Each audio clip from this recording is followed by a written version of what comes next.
to Philadelphia. Jay Glazer mentioned on the pregame show that Robin Griffin III wore a knee brace all during this week at practice. He still was trying to get comfortable with it this morning during warm-ups. He told me the key today is to keep adjusting it, making sure it doesn't cut off circulation, but also he wants to make sure that it provides the protection he needs. He said he's not looking to scramble, but he's definitely not looking to avoid it either. He said he will be in constant communication today with Mike Shanahan, telling him how that knee is feeling and what he's comfortable doing and not doing. Tom? All right, Laura, thank you very, very much. Another big story today.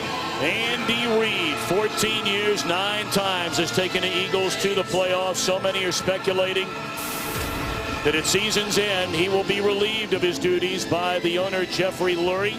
Meanwhile, for Mike Shanahan, many critics after Week 9, the Redskins slipped to 3-6. Openly debated about the character of this team, and they've not lost a game.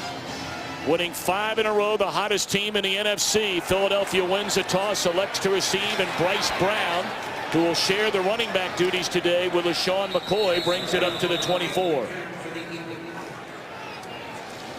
Of course, Nick Foles now the quarterback, taking over this his 6th start since relieving the injured Michael Vick. LaShawn McCoy is back. We may see both he and Bryce Brown in the backfield, and Jeremy Maclin and Riley Cooper have accounted for 20 receptions over the last 2 weeks. Of course, Riley Cooper getting valuable playing time after the injury to Deshaun Jackson.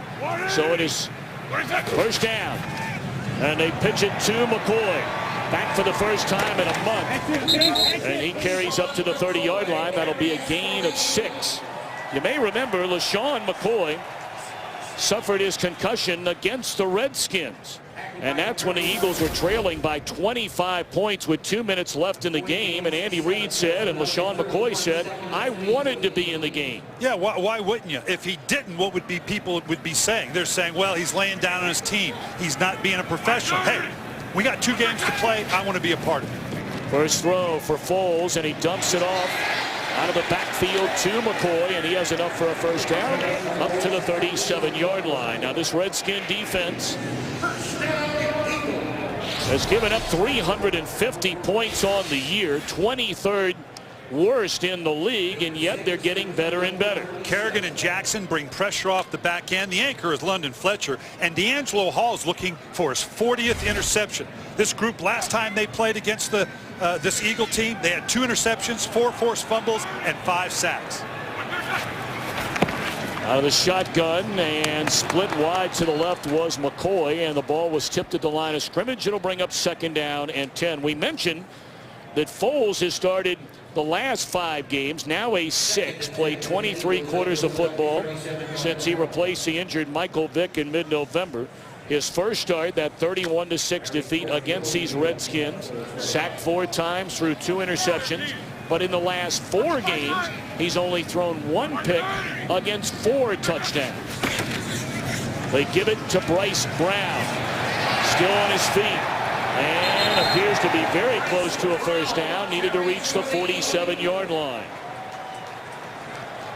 About a half a yard short, it appears. Well, people have been talking about the way Bryce Brown carries the ball. You can see here, hold it good and tight right there, high and tight as they say, but see how it swings, see how it gets away from his body? That has caused a problem and something that concerns Andy Reid. They're working on it. It's just the way the kid carries the ball. But I tell you what, if he puts this thing on the ground, he's not going to be in there very much.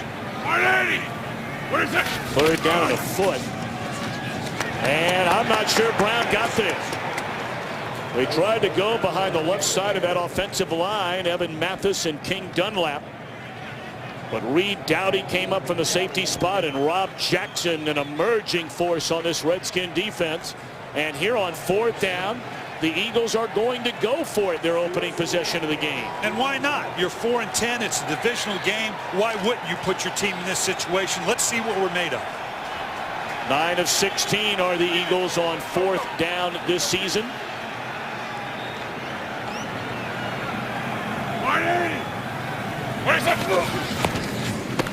Play fake one way, and Foles an easy target. And a first down finds his tight end who missed last week's game with a concussion, Brent Selleck. So a 4th down conversion for the Eagles, a gain of 15. That's a tendency breaker. I want you to watch Folds going out, Nick Folds going out to the left. You don't typically do that going away from your shoulder. That's a tendency breaker. I'm sure Washington didn't expect that coming out to the left side. Pretty good throw by Folds. What is it? McCoy first down, dropped behind the line of scrimmage. And we mentioned Rob Jackson, an emerging force on the Washington defense. He's made the decisive play defensively in each of the last 3 weeks. He has 3 sacks over the last 3 games. And this is what I was talking about, losing players early. He's playing in for Brian Arakpo. That's a pretty good combination, Arakpo and Kerrigan. Jackson said, give me a chance. They did, and he's responded brilliantly. Jackson, a 7th-round draft pick back in 2008 out of Kansas State. Play fake on 2nd down, and Foles throws incomplete. It was Jackson on the coverage, and he was clinging to Jeremy Maclin. That duo of Maclin and then Deshaun Jackson only had 2 catches in the first game against the Redskins. Nick Foles is not a great athlete. You're not going to see him outside the pocket doing a lot of spectacular things, but he moves pretty well in the pocket for a big man, and it's amazing. He's fairly accurate when his body gets in some odd positions, which is the sign of a good quarterback. You don't always get to sit in the pocket, paddle your feet a little bit, and throw the ball in a nice, clean environment. 3rd down and 12. They need to get to the Washington 29 to continue this game-opening drive. Foles steps up, throws, and very close to another first down, depending on where they spot it. That's Jason Avant. Well, you got to believe they went for it 4th down a moment ago. They would do so once more. Kerrigan's on the right side. He's the guy they've got to be aware of, so they chip him with the tight end, want to give some help. And there again, look at Folds climb the pocket, gets brushed a little bit, and is able to deliver a fairly accurate pass under duress. Right in here, climbing up the top of the pocket, moving. A quarterback very rarely gets to sit in the pocket, like I said. You're constantly moving around. Some people call it having a different platform to throw from. I don't know what that means. All I know is a guy can either throw the ball on the run or he can't. That much short of a first down, and we mentioned a moment ago they went for it, but here they would be closer to field goal range. But Andy Reid has decided we're going for a 2nd time. You can't go for one and not the other. You know, I understand you want to get points, but again, you're 4-10. You converted the first time. This is all about what we say to start in the open. This is finding out about some things about my young football team, not the least of which is Nick Foles. Can we step up into this opportunity to keep a drive alive for 7? 10th play of the drive. 4th down and less than a yard. Hey, over here. Go. Sprint pass to the right. Nope. Foles spins off the pile and converts on another 4th down. When you're 6'5", 250 pounds, that's not a bad option right there. Does a nice job of just slipping. He sees where the hole is. He's just like a pinball. I'm going to roll and spin to wherever I have to. They wadded it up on the inside. You can see Washington knew that they had to protect against the sneak. He just rolled to the outside and got the first down.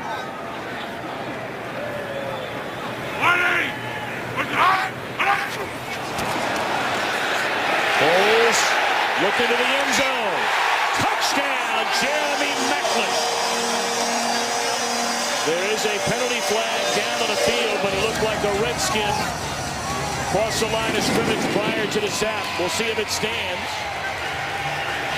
Touchdown. And it is a touchdown. I tell you what I like about that. That was Aaron Rodgers-esque. I will tell you this, and here's just a release on the outside. There's the offsides. The minute Nick Foles saw that, I say Aaron Rodgers-esque. If you see that against Aaron Rodgers, I promise you he's going to deep.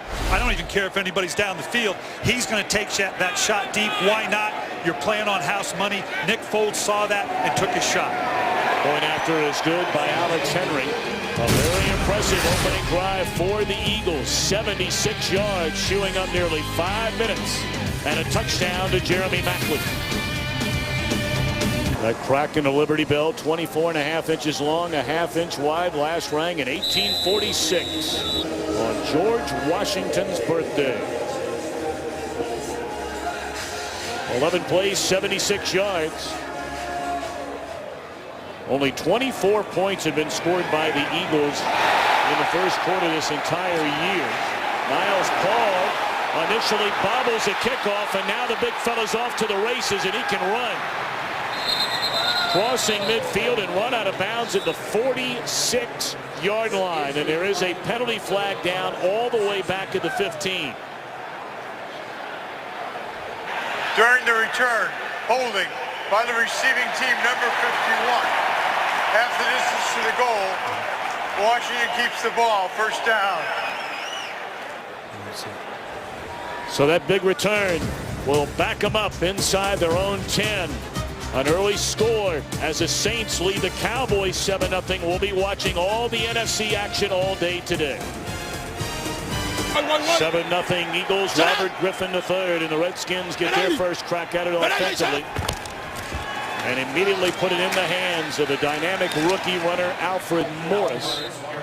A 52-yard return wiped away on the holding penalty against Chris Wilson. You can see right here, Emilio Winagu gets held a little bit here, a little pedestrian for my liking by Chris Wilson. But as you say, this is a 45-yard difference in field position. That's a big penalty. Yeah, they would have had the ball at the Philadelphia 46. Instead, they start this drive from their own 9.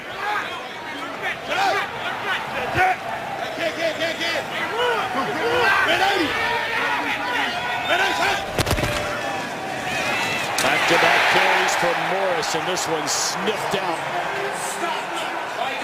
by D'Amico Ryans in his first year as an Eagle after his first 6 seasons with the Houston Texans. Big story today for the Redskins. For the first time all year long, they do not have the same 5 offensive linemen that have started every game. Maurice Hurd starts in place of Tyler Columbus. Pierre Garçon of Santana Moss, always the big play down the field. Columbus suffering a concussion in the win over Cleveland last week, and now the first throw of the game by Robert Griffin III, right on the money as it's been all season long. He finds Leonard Hankerson, who caught a pair of touchdown passes last week, and a 3rd and 9 conversion. Good patience by RG3 here, just waiting for Hankerson to pull up, and very nice job of Hankerson knowing where the first down marker is. He knew he wasn't going to have a lot of room to run after the catch. The catch had to give him the first down.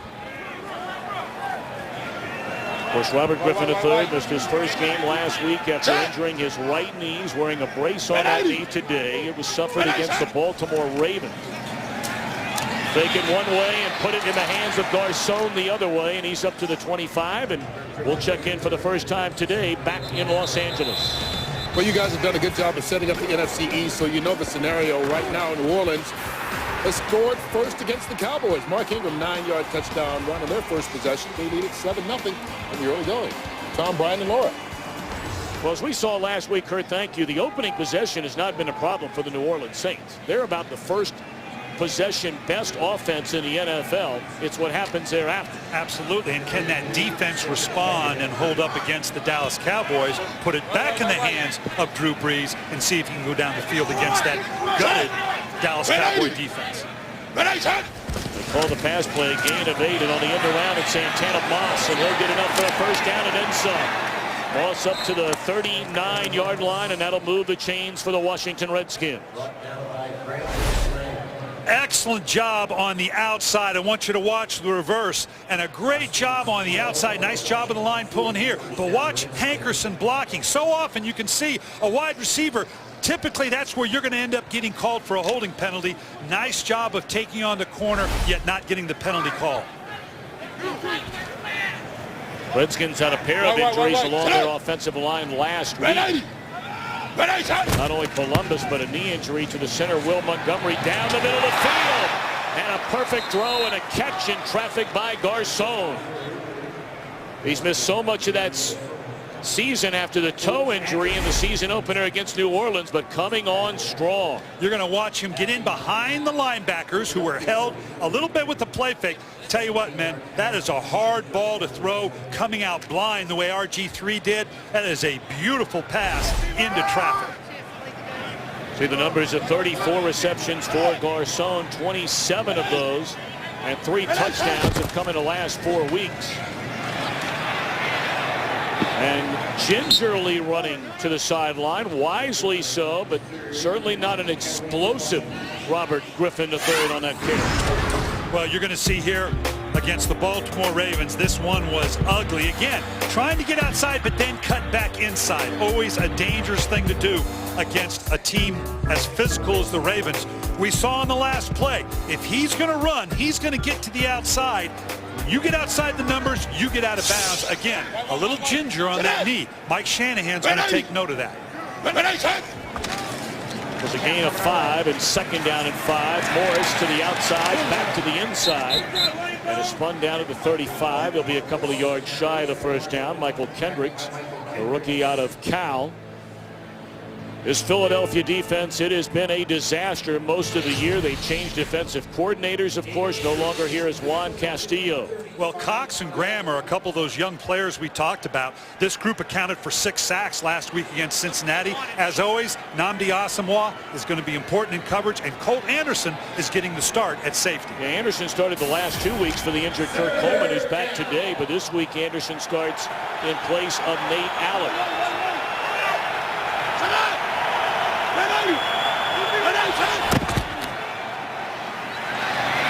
High throw on a 3rd down and 2. Does Mike Shanahan think about going on 4th down with the ball at the 35-yard line? It appears as though he has already decided we are going like the Eagles went twice on their first drive. And that's in no small part going for it on 4th down as a response to what he saw Philadelphia. Now, he's in a different circumstance. He's not in front of a 4-10 football team that's got nothing to lose. This is a calculated risk on Mike Shanahan's part.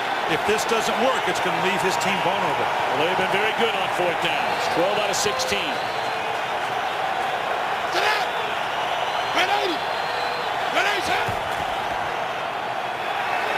12, incomplete. And the Redskins turn it over on downs.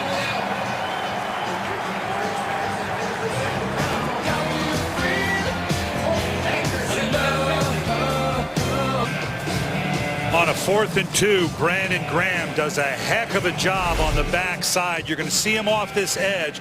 Last week against the Cleveland Browns, Kirk Cousins killed the Browns with these rolls outside the body of the defense.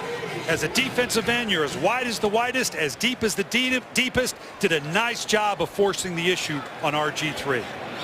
Now, before we get away, after this first down play, I do want to ask you about a 3rd down and less than 2 yards, and you've got a wide receiver in the backfield there for Mike Shanahan. First down catch, and that's up to the 41-yard line. Reception made by Macklin, who had the touchdown.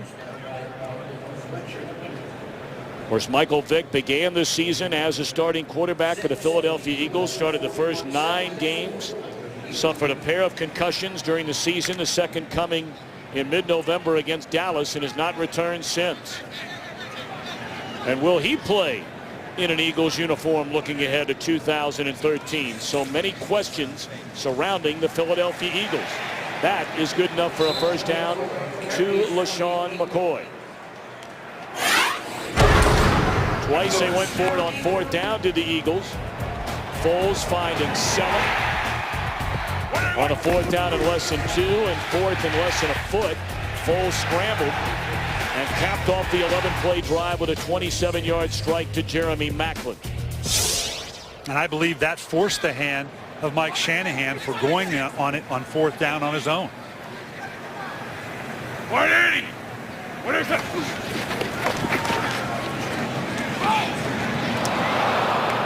Too high on the first down throw with an eye on Macklin. We check in, as we will frequently today, with our friend Kurt Menefee back in Los Angeles. All right, the Vikings trying to hold on to that 6th seed in the NFC at Houston. Christian Ponder hooking up with Kyle Rudolph. First touchdown of the game. 7-3 Vikings with the lead right now. Common Bryan for the record.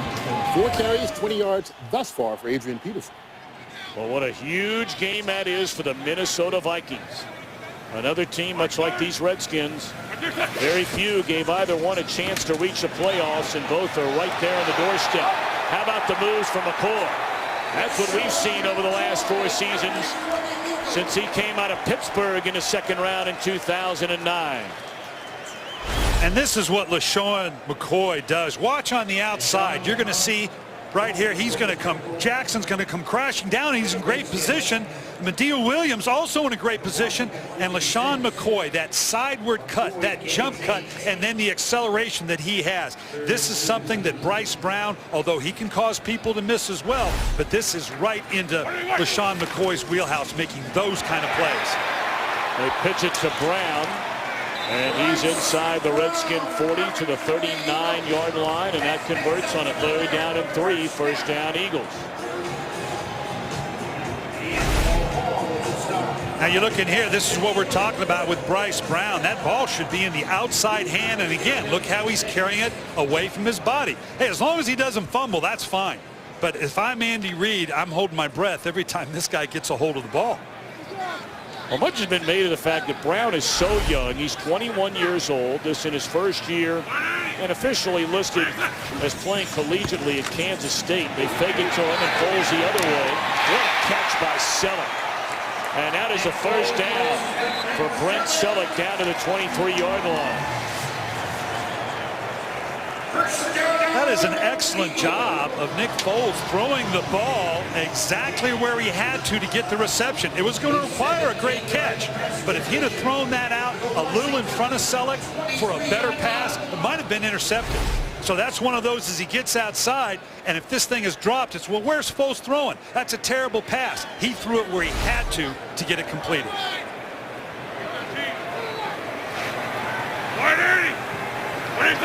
Minute 22 here in the opening quarter. And this is McCoy back on the field, and he's tripped up after a gain of almost 3. You know, when you get hurt and when the season is not going well, people tend to forget about LaShawn McCoy. I mean, he went to his first Pro Bowl last year, led the NFL with 20 touchdowns, had the 4th most rushing yard in the NFL, and had the 5th most yards from scrimmage, and now they're talking about him sharing time looking ahead to next year. What was the #1 criticism when we did their game almost a month ago? You're not getting the ball in the hands of LaShawn McCoy enough. Now it's, well, we got 2 guys we want to hand off to. And sacked for the first time today as Foles all the way back to the 33 by Perry Riley. We talked about pressure coming from the outside with Jackson, obviously, and Ryan Kerrigan, and now right down the middle on the inside. Anytime you can have outside pressure, like we talk about with Jackson and Kerrigan, the key is, can I get pressure up the middle? Because that's really where the quarterback, that's the only place he can escape. We're going to see a lot more inside pressure by the Washington Redskins on Nick Foles.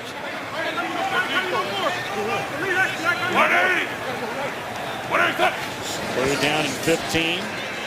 And they were looking for the screen. And now Foles in trouble, and he will be sacked, and the ball is loose. And the Redskins have it.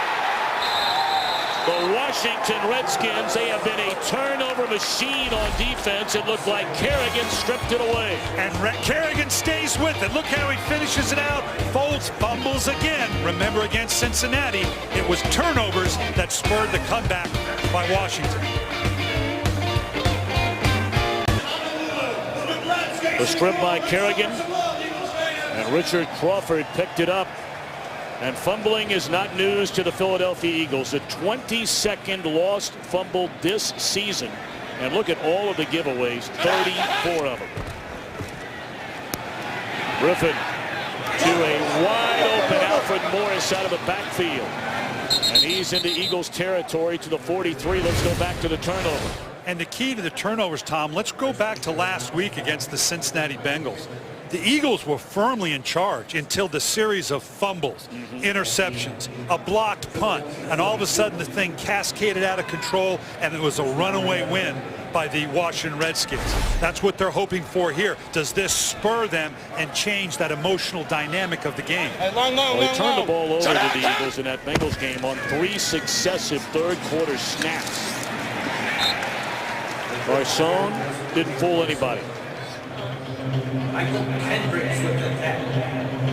The key is, as a coach, and you saw it last week with that game in Cincinnati, quite frankly, there wasn't a lot of energy, Tom. It was against a different division, an out-of-division foe. The crowd really wasn't into it. This is the Washington Redskins. This crowd is obviously present here. They're a little subdued right now, but there's got to be a different energy in this building right now than there was Thursday night against the Bengals. 4-10 is a recipe for subdued. Take it one way, and in the end around, leapfrogging a defender is Morgan, still on his feet, and all the way down to the 32-yard line. Josh Morgan saved the bacon on that one, because now you can see Trent Cole, just like we saw Brandon Graham. They're not going to let this Redskin offense get outside the perimeter of the defense. They're very conscious of the reverses, the rolls by the boots and waggles of the quarterback, which is nothing more than an action of the quarterback outside of the protection of the offensive line. Josh Morgan saved him there. That had loss written all over it. Third down and a long two. Black 80! Black 80, shut down! Red 80! Red 80, shut! Evan Royster into the game for the first time. And he has a first down to the 27-yard line. Royster, a rushing touchdown in the win at Cleveland last week. Right tackle here, Hurt, playing for Columbus, does a nice job creating the edge. The Eagles are in position to make plays. They're just not getting the ball carrier on the ground. Very poor open field tackling by the Philadelphia Eagles. Well, the last 8 games, this Philadelphia defense has given up 250 points. White. And of course, rushing yards, a forte of this Redskins team, the best rushing team in the NFL. Morris cuts it back to the inside, and coming down the line is Cedric Thornton to bring him to the turf. You know, I thought coming out that Kyle Shanahan might lean back on a game plan that was more reminiscent of the Cleveland game, where they didn't have RG3, therefore they were going to run much more of the conventional offense, the conventional zone scheme that Shanahan's are known for. And obviously Kirk Cousins is a different quarterback than RG3. Well, let RG3 run that game plan. Let's run it within the tackles and let me throw from there. I don't know that they want to put RG3 outside of the edge, running the ball too much today. Throws from the pocket, able to escape one would-be tackler, throws on the run incomplete. Good coverage downfield. Colt Anderson has been all over the field so far here today. And Pierre Garçon kind of quit on that once he saw RG3 get outside the pocket. If he had continued on, RG3 was waiting for him, thought he could loft it in there, and at that time Garçon is kind of backed up just a little bit. Look, he's hesitating. Where are you going? Get to the outside. Give him an option to go to the ball. Colt Anderson pulled the trigger. Pierre Garçon did not. Third down and 10.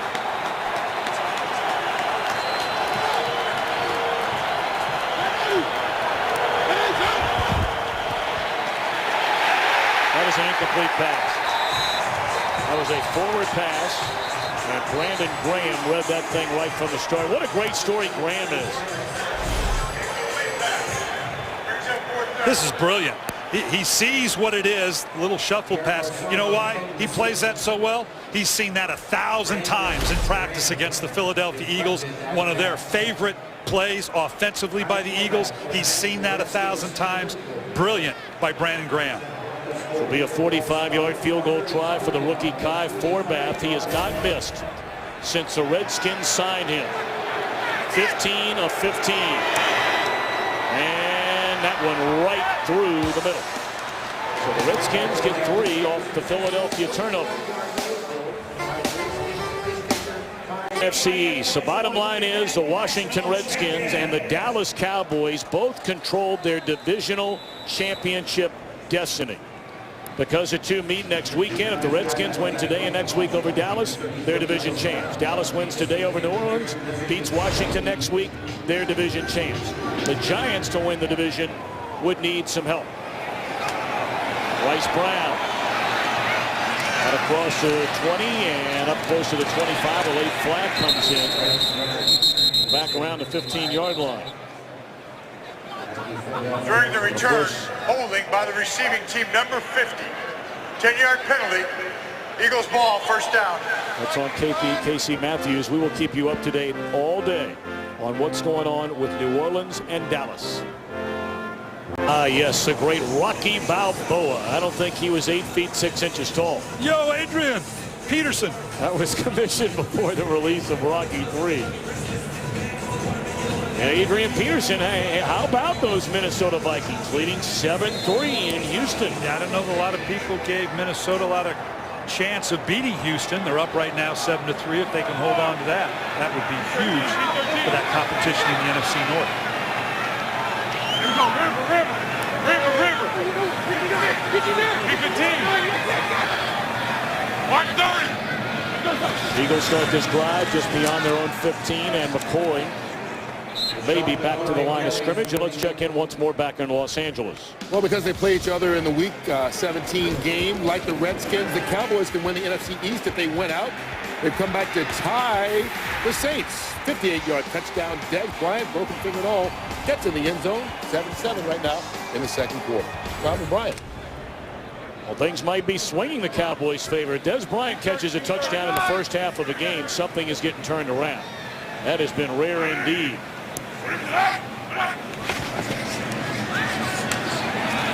Ball's rolling. Nobody open. Just throws it down the field, and looking for a flag was Macklin. No flag is thrown. I'm not sure Macklin shouldn't have been called on that one. He just kind of, you're running here, and this is like that three-legged sack race that you see all the time. Someone goes down, he's complaining for a call, but I'm not sure he shouldn't have been called for shoving down the defender. Deshaun Gomes. Yeah, Deshaun Gomes. That was, maybe he thought the official wasn't looking. Third down and 11.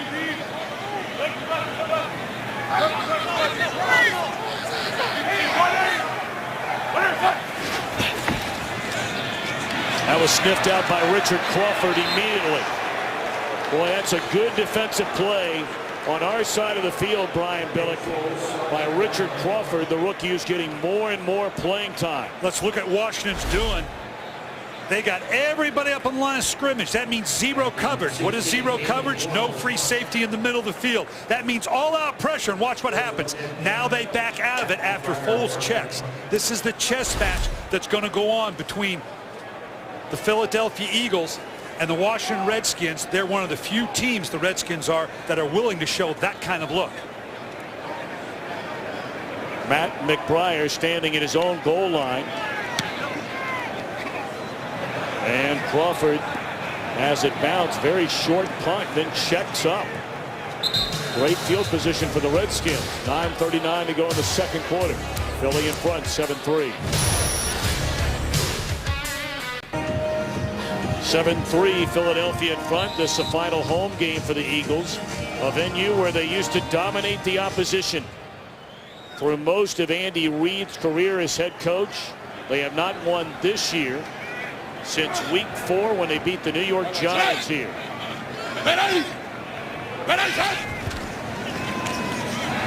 Griffin looking down the field, wide open. The crossing pattern is Garcon, and he's all the way inside the 30-yard line, steps out of bounds into 26.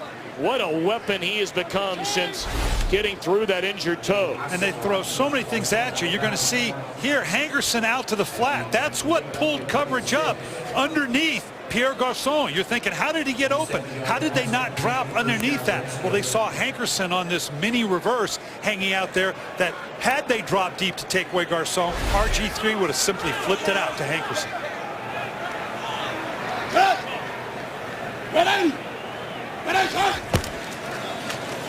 Morris for maybe a yard. Well, right around the corner of the new year, January the 4th, one of the best bowl games of the year. Heisman Trophy winner. What do you call him, Coach? Johnny Football. Johnny Manziel. 9th-ranked Texas A&M. That's an old Southwest Conference battle against 11th-ranked Oklahoma. Championship right there. A&M and OU. AT&T Cotton Bowl, January the 4th, only on Fox. You realign now more than Eastern European countries. I don't know what countries what and what's in who's in conference. Well, you're not lying. Short gain. Once more by Morris. We talk about Graham. The Eagles in 2010 jumped up 11 spots to get him. He was drafted 2 spots ahead of Jason Pierre-Paul, but then had the gruesome knee injury his rookie year, was never healthy till this year. When he got a chance to play, played well. They released Jason Babin, and he has been their best defensive lineman and pass rusher the last 4 weeks. They're looking to him now on a 3rd down and 8.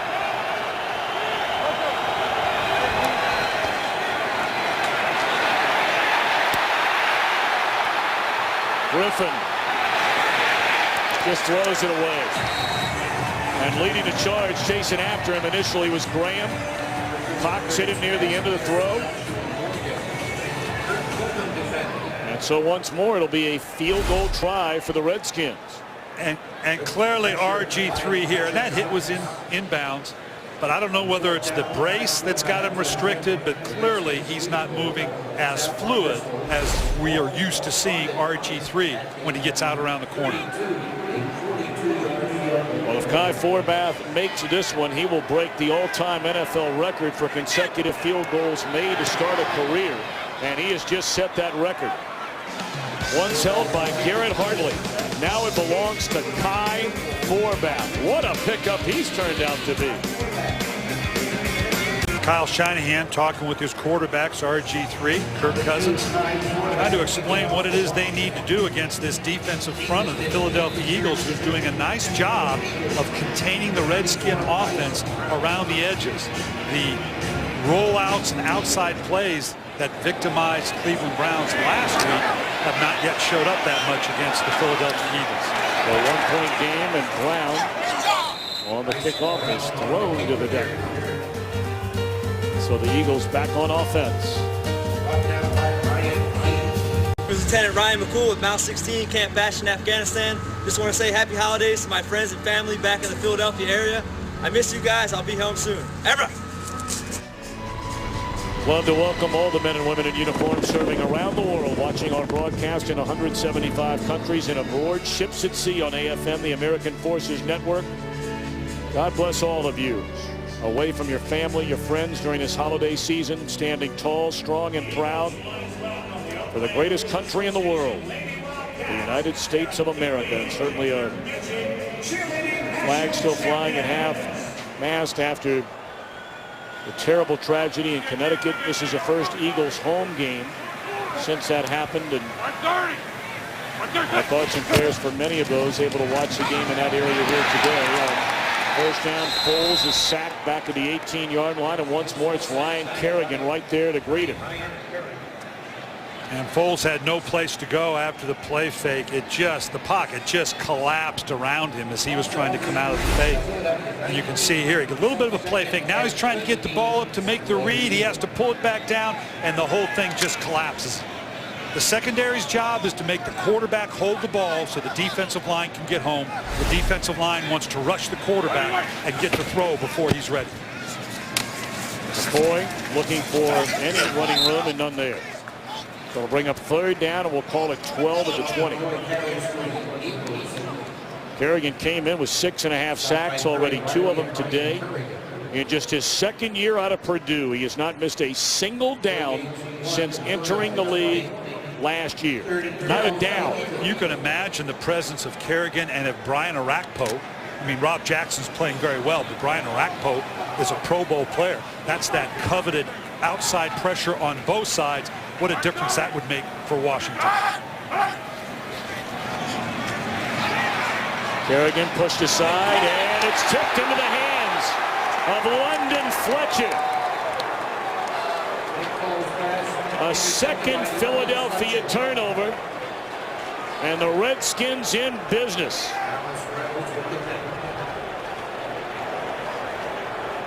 Nick Foles did a nice job stepping up into the pocket, but then right at the last minute it gets deflected by a defensive lineman. The thing goes darn near end over end. London Fletcher wasn't sure whether to catch it or call a fair catch. Looked like a punt coming down to him.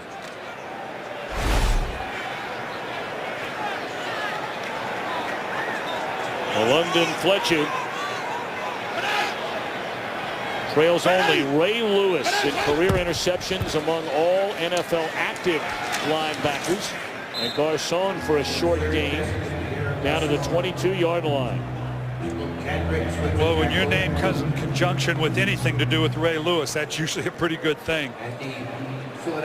Meanwhile, in Dallas, the Cowboys have gone in front for the first time today. 14-7 over the Saints. By the way, that was Barry Cofield who tipped that pass a moment ago. It's the second time he has tipped a pass from Foles. And they pitch it to Morris. Cuts it back to the inside. Look at that power football from Morris. And that's a first down, and we're very close to it. Looks like he's short on the spot. And we will check in again and back in Los Angeles. You showed the score. Here's how it happened. Cowboys take the lead. Des Bryant again. 58 yards again. But talk about the run after the catch. 5 catches, 145 yards, and 2 scores for Bryant. And they're still in the second quarter. Cowboys up 14-7. Tom and Bryant. And that's all with an injured finger that they thought he was going to be gone for the rest of the year. That's very impressive by Des Bryant. Well, they give it to Morris, and he has enough for the first down on a 3rd and less than 2. It's down to the 14 and inside the 14. The thing you like about Alfred Morris as a play caller is he constantly puts you in a good down and distance. Not a lot of lost yardage on this guy. He's physical. Now, he can make people miss. He's caused people to miss open field 47 times, which is 4th in the league right now. So he's got a little wiggle to him, but he's always getting positive yards. You're very rarely in that 2nd and 10, 2nd and 12, 3rd and 12 because of the way this guy carries the ball.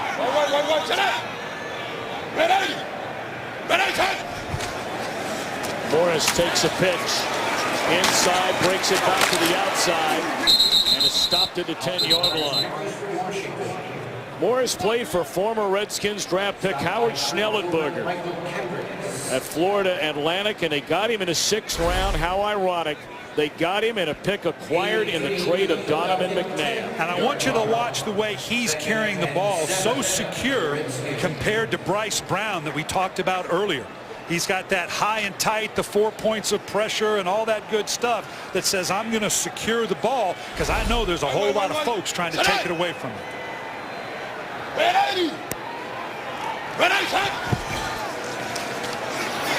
Swing it to the outside, and still on his feet and tiptoeing into the end zone is Joshua Morgan. And the Redskins lead for the first time today. We talked about the difficulty of getting outside on the edges on this Philadelphia defense. They're doing a nice job of hemming in RG3. So what am I going to do? I'm just going to throw it to the outside, almost like a pitch play to Josh Morgan. Nice job blocking on the outside by Pierre Garcon. Like we said, that's hard to do and not get called for holding. Excellent execution by the receiving corps of the Washington Redskins. Well, they're making sure, taking a look at it as they do every scoring play in the NFL.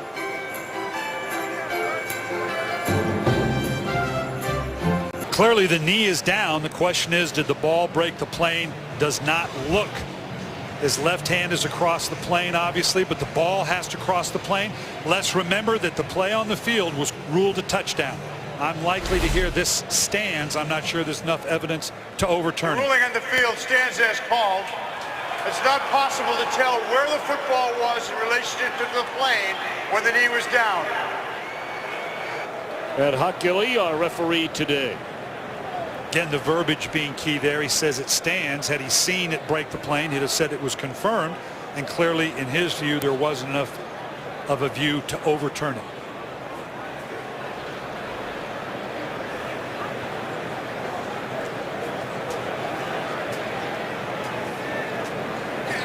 So following the interception on the tip ball by Cofield into the arms of London Fletcher.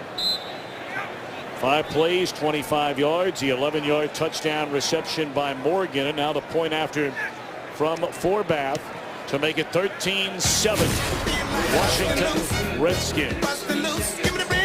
All set up by the interception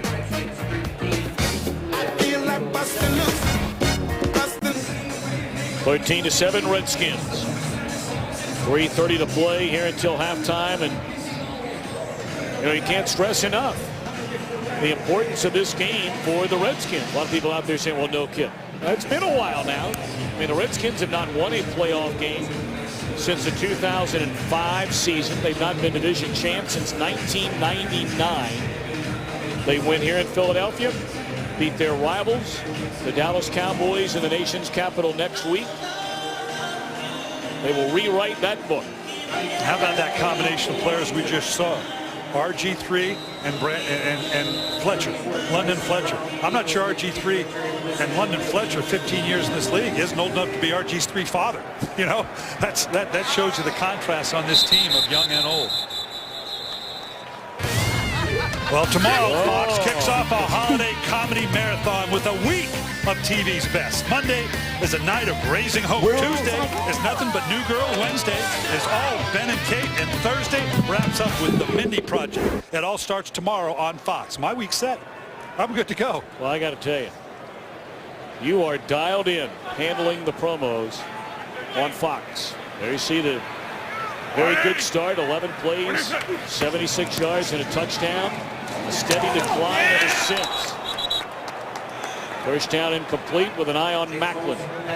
Good coverage by Josh Wilson. And he's injured over on the Redskins sideline. They've had all kinds of injuries to this Redskin defense. You go back early, Carricker, Arakpo, Brandon Merriweather.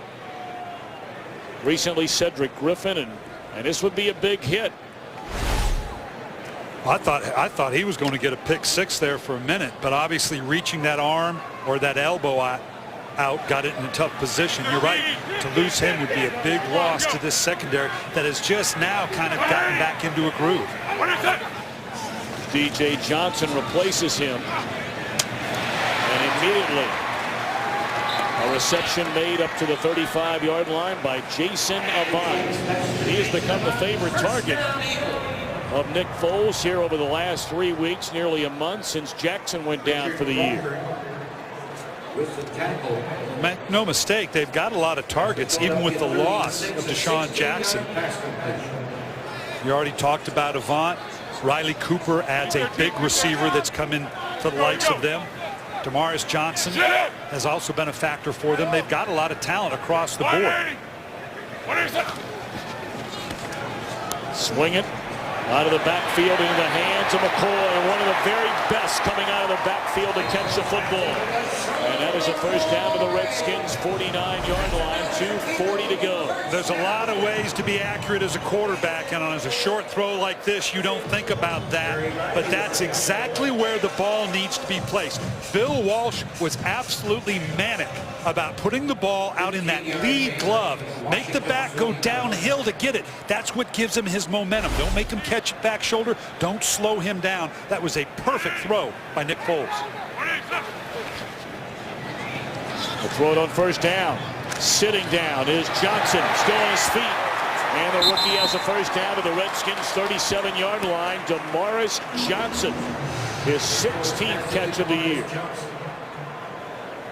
We just talked about the different targets that the Philadelphia Eagles can go to. Jeremy Macklin, obviously, with all that he's done. We've talked about Avant being the favorite target. So you got to imagine that Demarcus Johnson is someone that might not get the attention of the other receivers and therefore could be more of a go-to guy. We reach a 2-minute warning in Philadelphia. Andy Reid on the right, Marty Morningwig on the left, the offensive coordinator, trying to compare notes here to keep this drive going. Understand that Josh Wilson has a screened left shoulder. His return is questionable. And the reception made by Macklin. He is spun down, but not before another first down to the 24-yard line. Eagles have all 3 timeouts remaining and 1:45 to play until the half. Right now, Jim Haslett's trying to figure out, I don't know if he's gotten too passive this last series, whether he wants to dial up some more pressure, but right now, the rookie Nick Foles is just kind of ripping this Redskin defense apart.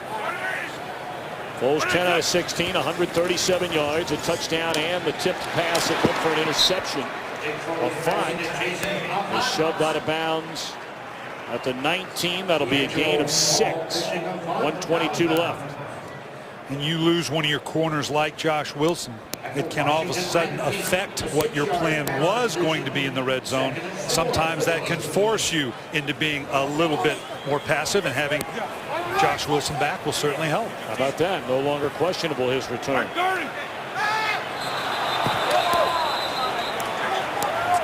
Ball start. Offense, number 86. 5-yard penalty. It's 2nd down. Let's have more. They just activated. They have the season-ending injury to Clay Harbor, their tight end. And then Stanley Havili, a fullback who was able to play some tight end. He's unable to go with a hamstring injury, thus more on the field. Yeah, he's only been here since Tuesday, but still, it's those kind of penalties along with the turnovers that can really suck the life out of a drive.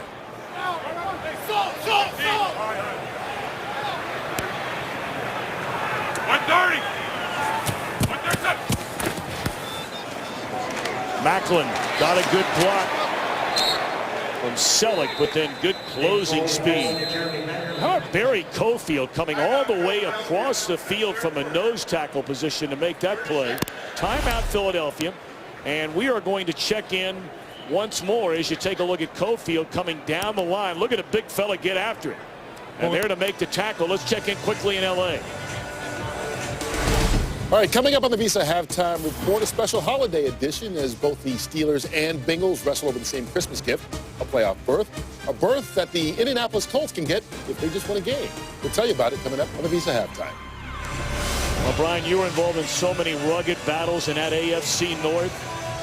Cincinnati out to a 10-0 lead in Pittsburgh, trying to clinch a playoff spot with the Bengals for a 2nd straight year. And that's a matter of attitude. Cincinnati has not beaten Pittsburgh in Pittsburgh since Pluto was a pup. Okay, so you got to get past that mental barrier, and right now they are. They're down in 5, and Foles will move the chains. That is a 1st down and a catch by Avant. Boy, he's so steady and dependable. The Eagles going to spend another timeout, which leaves the Eagles with 1. Andy Reid talked about the growth of Nick Foles. As we talked about, we had them in his first start 5 weeks ago, and they couldn't get out of their own way in that game. They had 2 field goals basically, got blown out by the Redskins, and to now see him in a drive like this, he's climbed the pocket very effectively, found the underneath checkdowns. Yeah, you're going to look vertical, but checking the ball down underneath in a very accurate way is Nick Foles, and right now he's doing a nice job selling those credentials, as I talked about in the open, that hey, I can be your guy in the future right here in Philadelphia. And he has just broken the Eagles franchise rookie record for passing yards in a season, held by John Reeves all the way back in 1972. Foles in trouble. Running room. Flag comes down. And he is dropped out of the 9, but we wait on the penalty. Good news, bad news when you have this long in the pocket. You got lots of time to throw it. The bad news, as we see there. Offense, number 65. 10-yard penalty. Repeat 1st down. That's King Dunlap on the left side. That's a long time to figuratively and literally hold a guy out. He's looking up the board for the replay going, you can look at it either way, King. It's going to come back. You're always looking up there. He's going, yeah, did I or did I not? Well, if the flag's on the ground, then you did. And we've seen what in this drive? To get in the red zone, there's a penalty. Now there's a holding penalty. This is the type of thing that has killed the Philadelphia Eagles. Thinking one way, and that did not field or full Cofield. Able to catch it is McCoy, but he is tackled at the 21-yard line. Ledoux Williams coming up to make the spot. Boy, Cofield is all over the place for the Redskins on defense. 44 and ticking.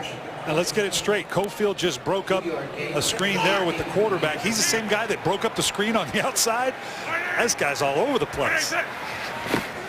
2nd down and 18, and just throws it straight into the ground as Foles.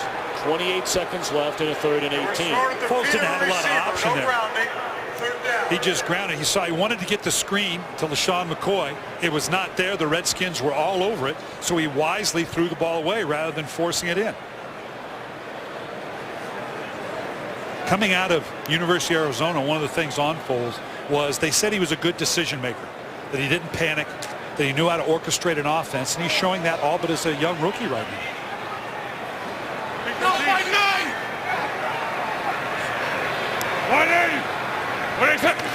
We're down at 18, under center, feeling the pressure, looking to the end zone.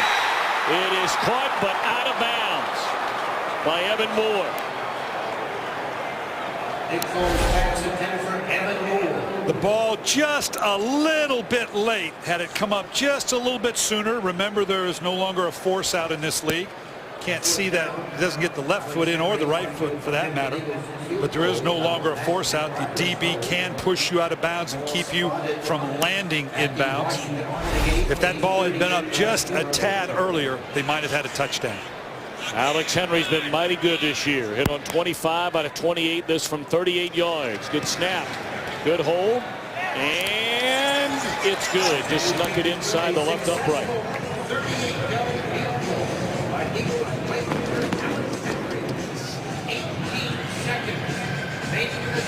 For a 13-10 game with 18 ticks remaining. Christmas around the corner. Pre-game show, gang. We'll be with you the Visa halftime. So many big games around the NFL. That's from the Fox lot, where they film so many great television shows and movies. And that's Brian Setzer, the old lead man of the band.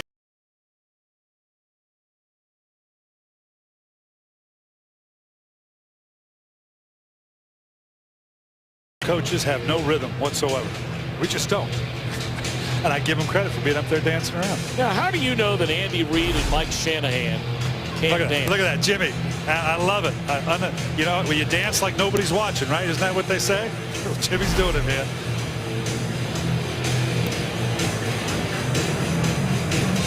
I know that because Kevin just told me the other night. Yeah, no, we had a lovely night. Our distinguished director, Artie Kempner, and his wife, Marcy, had us out to their house on Friday. Night. And I thought your bride had told me that at one time, before you went through this bout with a very, very bad back, that you were an outstanding dancer. You cannot trust men that like to dance. That's been my theory my entire life. Wow. Miles Paul will take a knee, and one would assume the Redskins offensively will do the same thing, leading 13-10. And by the way, for the second time in a row, I've got to shout out to you now. You're putting a lot of pressure on us because for the second time, both you did at my house and our director's party the other night, you did the dishes. You scrambled right up there and did the dishes. I did. And broke only 2 of them. That was very impressive. Well, it beats 3. That's right. Right? We were impressed. That put a lot of pressure on us because now for the last month, and my wife's been saying, "Did you see what Tom did?" And like a lot of guys out there, you only wish your wife would say the same thing about you. All right. The Redskins need this one. And they lead at halftime. And we go to Kurt Menefee in Los Angeles. It's time for the Visa halftime, which starts right now.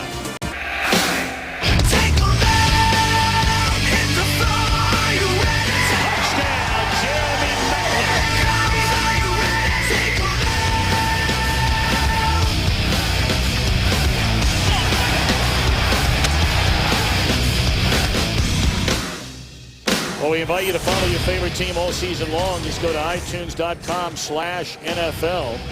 13-10, Redskins in front. And now, Brian, we brought it up earlier, and we'll talk about it, I'm sure, here in the second half. But Andy Reid wouldn't want us to make a big deal about it. He said as much in our conversation with him yesterday.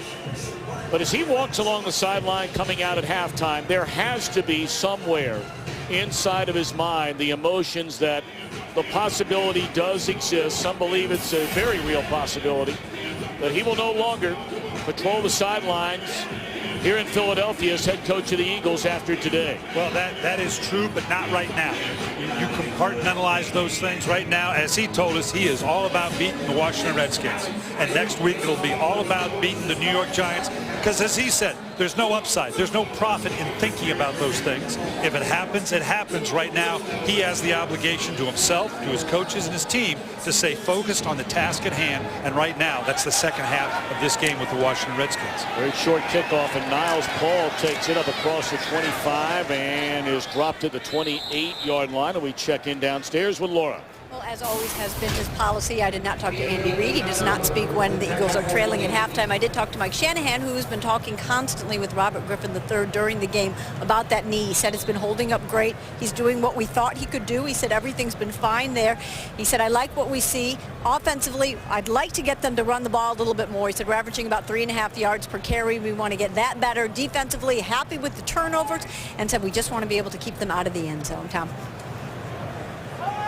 Well, we have an injured Washington Redskin down in the field. That is Dijon Gomes, who's been getting a lot of playing time in this game in the secondary.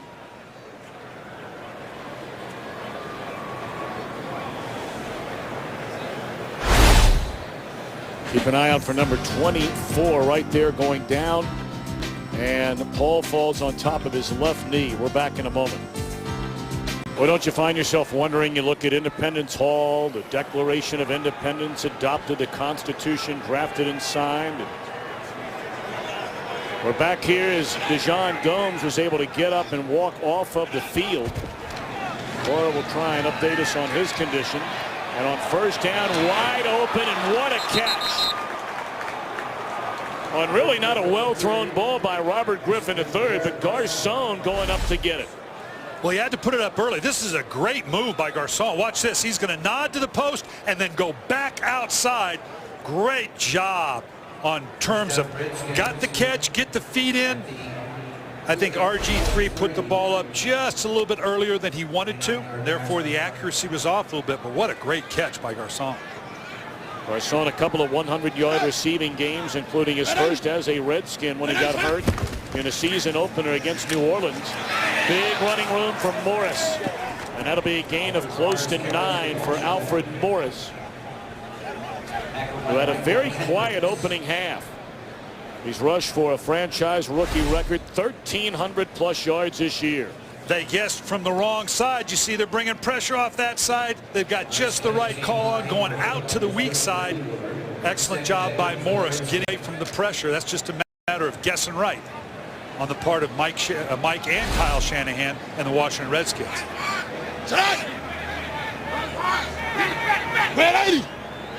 10 carries, only 27 rushing yards from Morris. They'll get a couple of more here, and that's good enough for a first down. Yeah, and the rushing yards right here, as you alluded to, that was the thing that you're looking at. Obviously, the turnovers trump everything, but the rushing yards by the Washington Redskins right now, the Philadelphia Eagles have to feel pretty good about the way they've hemmed in this leading rushing attack in the National Football League. We understand Nick Foles gripping that football, feeling some kind of pain in his throwing right hand, and a timeout was called by the Redskins.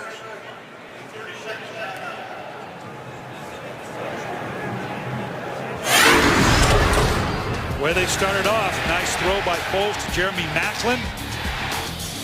Then the interception by London Fletcher that set up the score for the Washington Redskins, and just a little outside pitch by Josh Morgan, almost like a toss play, just crossing the goal line. Well, then Foles able to get him down the field, and near the end of the first half, the Eagles kick a field goal to come within 3. Pretty good first half outside of that tip ball on the pass thrown by Foles. Not bad numbers.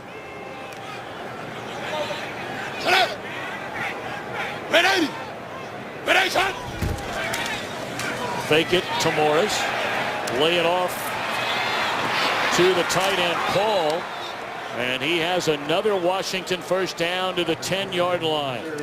This is always lethal on a boot or a rollout, particularly with a guy like RG3. They bring guys from all over the field on those underneath routes, and it's just kind of chump change. You're going to see him come all the way right in behind the offensive line. It's real hard to keep up with the receiver that kind of skirts in behind the offensive line. He gets caught in all the trash in terms of the defense trying to find him. That's a nice gain for a simple throw.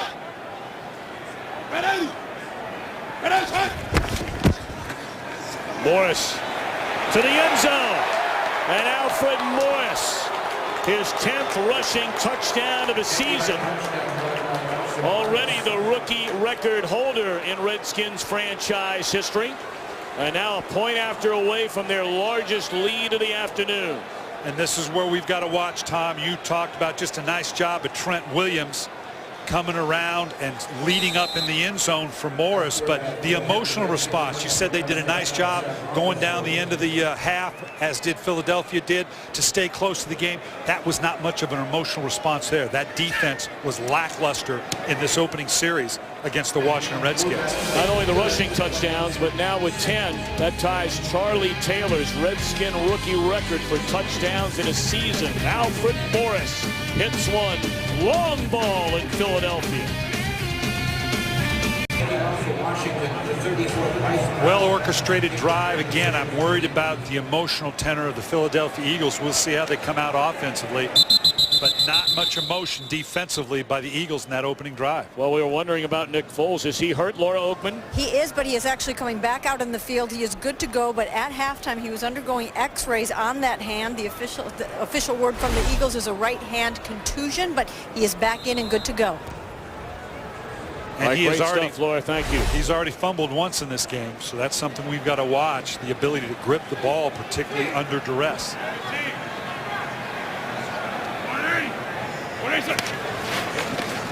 Oh, we'll get a first look.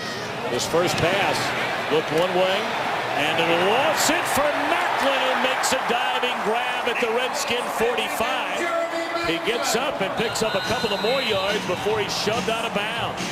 What a catch by Macklin. And that had all the earmarks of a broken down play. Macklin gets in behind D'Angelo Hall. And it's interesting, it looked like Hall waited for him to get up, kind of inviting him, so now I'm going to try to strip the ball out. That's what Hall does here. He gets caught up in the trash as Foles steps up, and rather than just touch him down, he waits it out, kind of like stand up. At least I'm going to tackle you, but I want a chance to strip the ball first. 48-yard gain on a pass play. Foles to Macklin. Foles to throw it again. Riley Cooper, his first catch of the day. Sidesteps a tackle, and he's inside the 25-yard line. Well, we said the Philadelphia defense did not emotionally respond coming out at half, but the offense sure has. This looks very much like the drive at the end of the half by Philadelphia. You're going to see Riley Cooper just underneath, running away from Richard Crawford. Nice response by the Philadelphia offense. Maybe this will get the defense cranked up. 180. What is it? First down, Foles to throw it again. And once more finds Macklin, who just sits down at the 20. That'll be a gain of 4. So second down and 6 coming up. Macklin has made more catches in his first almost 4 years than any other Philadelphia Eagle in franchise history. He's had a pair of 100-yard receiving games this year, most recently in their win over Tampa Bay. Caught that touchdown pass, the final play of the game. And it was the final play. I mean, literally the last second. And you'd have thought they had just won the Super Bowl the way they responded to that, which is good. You're out there to play. You're out there to win. First carry of this half for McCoy. And this is his first game back in front. And he is very close to a first down. It looks like he is right on the mark at the 14-yard line. First down. LaShawn McCoy is one of the most patient backs you're ever going to see. Nice job by this offensive line. Dennis Kelly on the right side, the rookie, and he just waits and waits for that seam, and right now he sees it. Now it opens up. Now I'm going to accelerate. Now that I see the way this thing is flowing, does a nice job. He's got great balance. Really, because of the injury, obviously not having the year that he had hoped, but this was really one of the best backs in the National Football League. What is it? Short drop. And Foles in trouble. And able to get close. Well, maybe a yard beyond the line of scrimmage. And once more, there's Ryan Kerrigan. Already with 2 sacks in the game today. This is typically where Philadelphia will begin to come with the little shuffle pass, the little inside screens to LaShawn McCoy. Marty Morningwig obviously has a lot of athletes he can go to. They don't really have that big presence outside down in here where you're going to go for the jump balls or try to orchestrate a tight end down the middle of the field necessarily. So this is where McCoy usually has a big role. Of course, they've gone to Cooper more and more in that role here since he's getting more and more playing time. And sacked before he even set his feet. Williams from the free safety spot drops Foles back at the 22. Well, Jim Haslett finally probably said, you know what, you can see it all right in here. You're going to see Williams. What'd they do the last time they did this? They dropped everybody out. So that's why the tight end made the bet. I'm going to go outside to Ryan Kerrigan, thinking that Madua Williams was not going to come. And he did, and gets an untouched sack on the quarterback. So 3rd down and forever. 3rd and 16. They need to get inside the 4-yard line. Fake it one way. There was Kerrigan. Selleck tackled well short of the first down at the 11-yard line. And out comes the field goal unit led by Alex Henry. So a very good answer, if you will. No, not a touchdown, but a good drive by Philadelphia and a chance to put points on the board.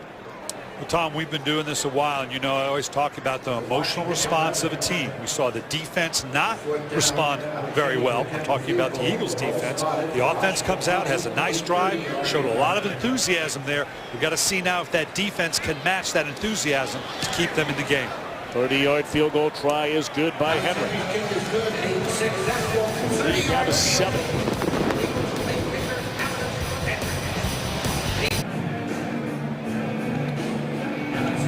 Nick Foles and the Eagles able to come away with a field goal on their opening possession of a second half. Good to see Deshaun Gomes, because that had a chance to be very ugly when Niles Paul, his own player, fell on top of his knee.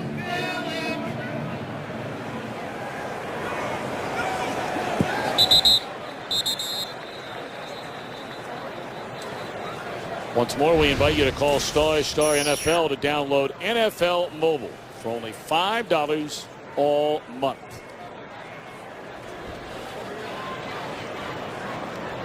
So now the Redskins come back out, leading 20-13. The day started with 3 teams in the NFC East with 8-6 records. But only the Redskins and the Cowboys truly control their own destiny in terms of a divisional title. The Redskins win their last 2. They are NFC East champions. If the Cowboys win their final 2, they are the divisional champions. Boykin comes in. Is that a fumbled ball or is it an incomplete pass? That's what Hockley's trying to figure out right now. That is a fumble. He threw the ball. He thought he could get it out quick enough. This is a free rusher off the edge. Where was it thrown and where does it caught? It looks like it did go laterally. The receiver standing at the 10-yard line. RG3, he gets the ball out. It is a pass, but is it a backwards pass because of where it landed? He's standing right on the 5-yard line. Go ahead and let it run. Let's see where it lands. Yeah, absolutely. That was a backward pass and therefore a fumble. And alertly, Santana Moss picked the football up. That's a guy that's been around a while. Washington is challenging the ruling on the field that it was a backward pass. Okay, he's ready. Ed Hockley, our referee, set to give us the verdict after the challenge by Mike Shanahan. The issue on a play like that is the point that the ball leaves the quarterback's hand, and at what spot does it hit the field? It left the quarterback's hand at the 9-yard line. It hit the field at the 8.5. The ruling in the field is therefore confirmed.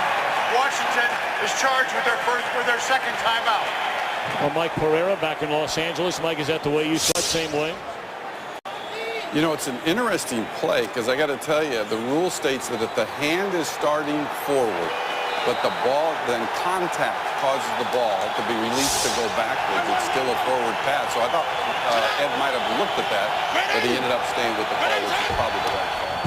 Well, we thank Mike Pereira from Los Angeles. That's up to the 8-yard line.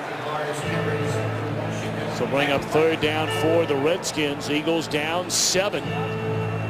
Closing in on 7 minutes to go. Meanwhile, in Dallas, Cowboys are tied at 17 with New Orleans. The Giants later today on Fox. That'll be Joe Buck, Troy Aikman, Pam Oliver and company on the back end of our Fox doubleheader. Sit down. 180. 180, set. That did not fool Dominique Rodgers-Cromartie. But the Redskins got a little bit of yardage back to give their punter Rocca some room. A little bit of anticipation of a draw or a quick screen here. Nice job. Again, it's a long way to go on a third down. They wanted to be as safe as they could.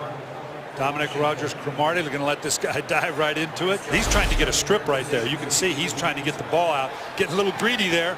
That's just what you want out of a DB. Get a turnover deep in Redskin territory. Missed tackle. Johnson still on his feet. And he is tackled at the 44. Excellent field position for the Eagles, trailing by a touchdown. Well, here, take a look in the wild card. And again, a reminder, the Dallas Cowboys only control their own destiny in terms of winning a divisional championship. Meaning they win their last 2 games, they're going to be division champs. The Giants win their final 2. Seattle wins its final 2. Both of those teams would be in the playoffs.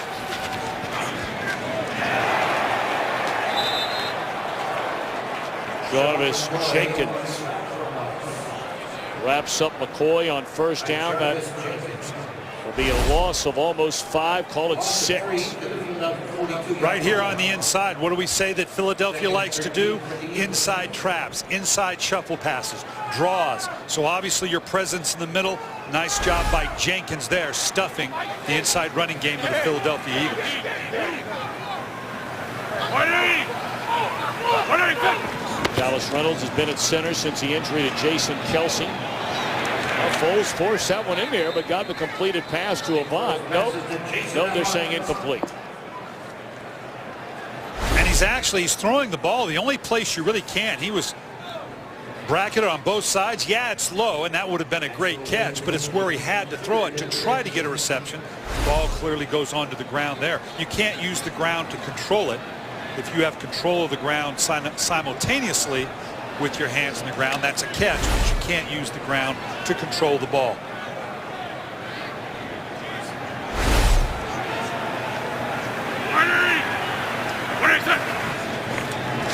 Third down and 14, and across the middle.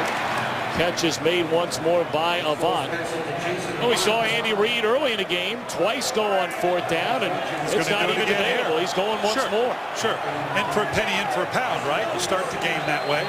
No different than I am right now. The only difference was when I did it before, I wasn't down by 7. No reason not to go for it here. Well, they converted both of those fourth down chances on that opening drive, a drive which saw the Eagles score a touchdown. And now they go for it on fourth down and a very long 2.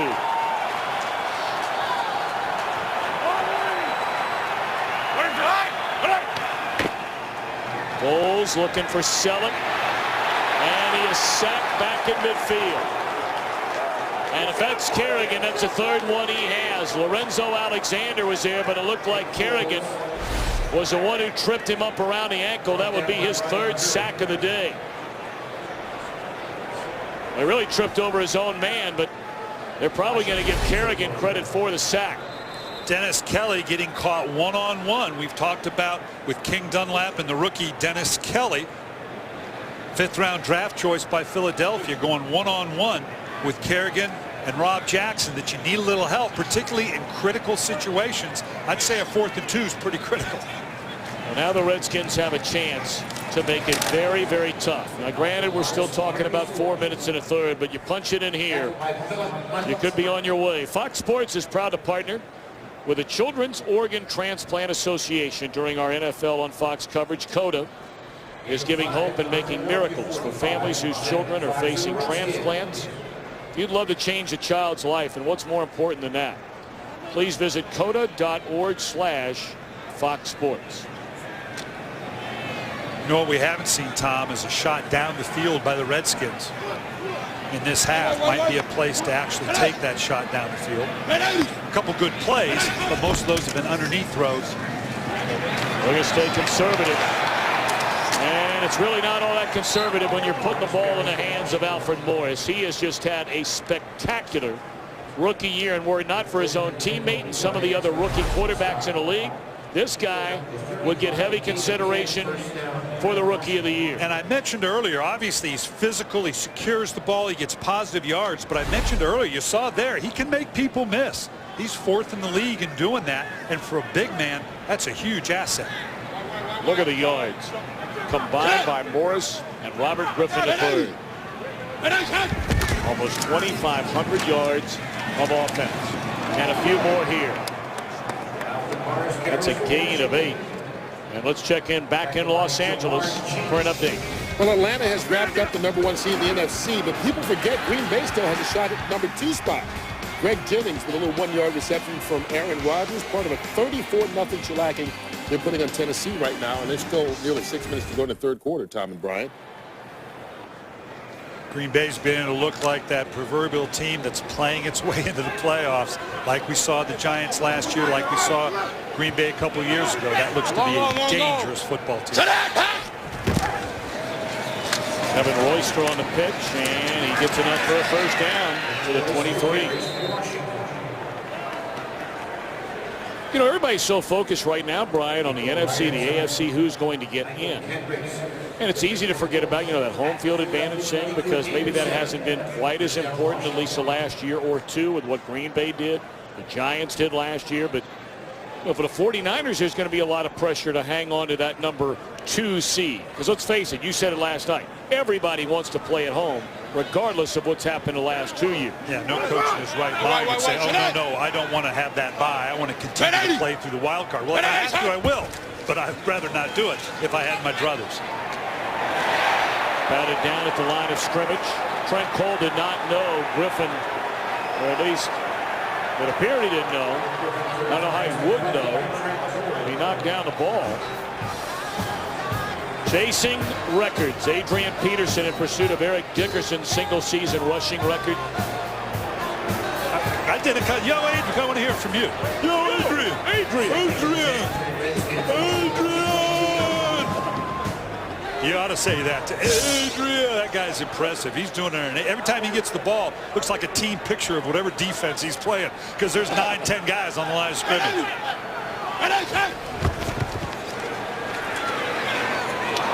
Dropped by Hankerson. It's been a problem for Hankerson. Yes, he caught a couple of touchdowns last week against Cleveland. Well, they need to get him to start hanging on to these kind of passes. Well, remember the game against Pittsburgh where they had 10 drops, Tom. They could not get anything going because of the drops. And all of a sudden now you get down in the red zone. That puts you in a 3rd and long instead of a 3rd and short. That's a big drop. Dallas and New Orleans tied at 17 midway through the 3rd. Redskins lead here 20-13. A 3rd down and 10.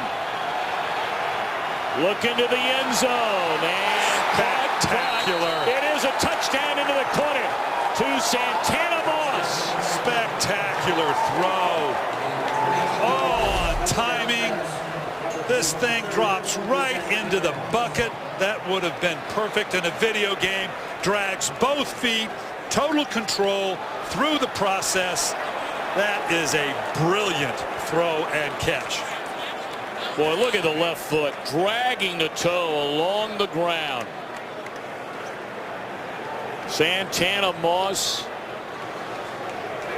came to the Redskins from the Jets in 2005. Look at the left foot. Right foot down.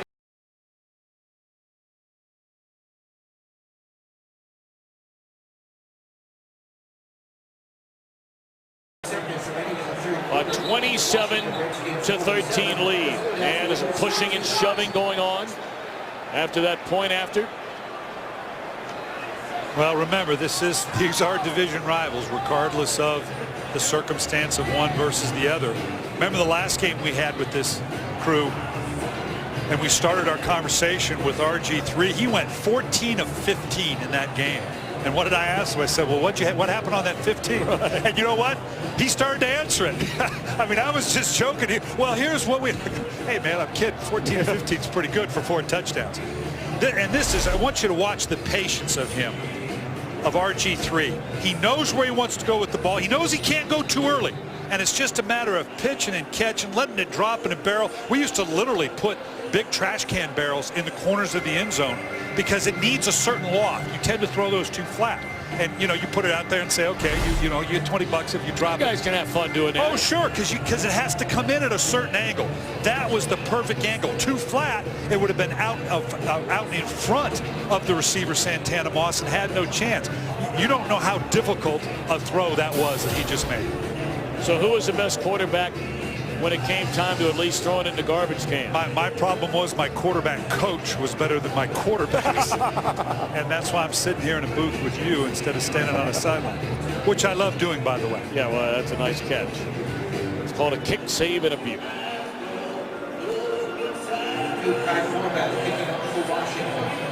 We still have a long way to go here. We have seen Philadelphia move the football today. We have. We've seen them emotionally respond to the circumstances. Now it's an uphill battle now. You're down 27-13. It begins to have that feel that it's slipping away. Does the offense do what it did those last couple drives, continue to work down the field? The key is right now you're trading touchdowns for field goals.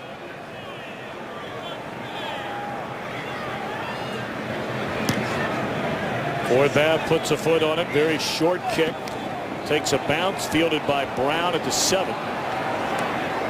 Still on his feet and tackled at the 21. Well, we're talking about Rookie of the Year candidates. I mean, it's been an unbelievable year, especially the quarterback position. We know about Griffin. We know about Andrew Luck. How about Russell Wilson out in Seattle? We mentioned Alfred Morris. And then Doug Martin, 2 dynamic backs. Oh, very worth it. That's my vote right there. Only because there were no expectations for that team whatsoever. I'm voting right there. Yeah, okay. Robert Griffin III. Hard not to. I just say because Indianapolis, the expectations for that team were so low, for them to be a playoff team now is substantial. Yep. Up to the 27. But let me ask you, though. I mean, you know, we know that. They were coming off the terrible year after they lost Peyton Manning. But what were the expectation of these Redskins? I mean, they were coming off another dismal season. They're talking about Mike Shanahan not getting the job done his first 2 years. They had a defense in place. They had a pretty decent core of receivers. I think the expectations were higher for Washington than they were for Indianapolis. People were talking about Indianapolis barely winning 4 or 5 games. 180. What is it? How about that move by McCoy on Rob Jackson? And ends up picking up a first down up to the 33. Rob Jackson will learn. Always make him go inside. You get into this situation, this is a no-win situation for a linebacker. Always err on the side of forcing him back into the heart of the defense.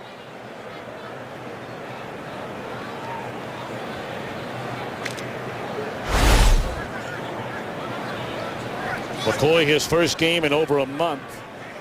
10 carries, 30 yards. He's caught 3 passes out of the backfield for 23 more. Fake it to him. Here comes Kerrigan again. And he just flips it into the arms of McCoy. Somehow, some way, plants a foot and picks up a couple of more yards. That's the final play of the 3rd quarter. Redskins a quarter of a way from a showdown at home next week against the Dallas Cowboys.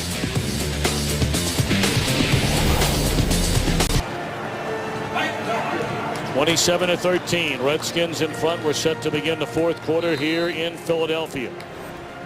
And again, the NFC playoff picture. Atlanta wraps up home field advantage last night. Niners are in. Now they're trying to win the division. Big one later against Seattle. Green Bay a division champion. The Redskins, should they win today and beat Dallas next week, would win the NFC East for the first time since 1999. Foles rolling, throws, and out of bounds. Cooper did catch it, but could not get both feet in bounds. Washington is kind of selling out on the inside. Here you can see pressure. The route's just to the outside. He sees that now Foles has broken contain. Now he's just trying to use his size and athleticism. Never got the right foot in. Nice call. got control of the ball just right there, not early enough, and I don't think that left foot toe was out of bounds as well. Last couple of weeks, second half has been ugly for the Eagles. Of course, there are a lot of their fans that are saying this whole season outside of the first month has been ugly. Hofield coming after Foles, who gets it away. He goes down hard.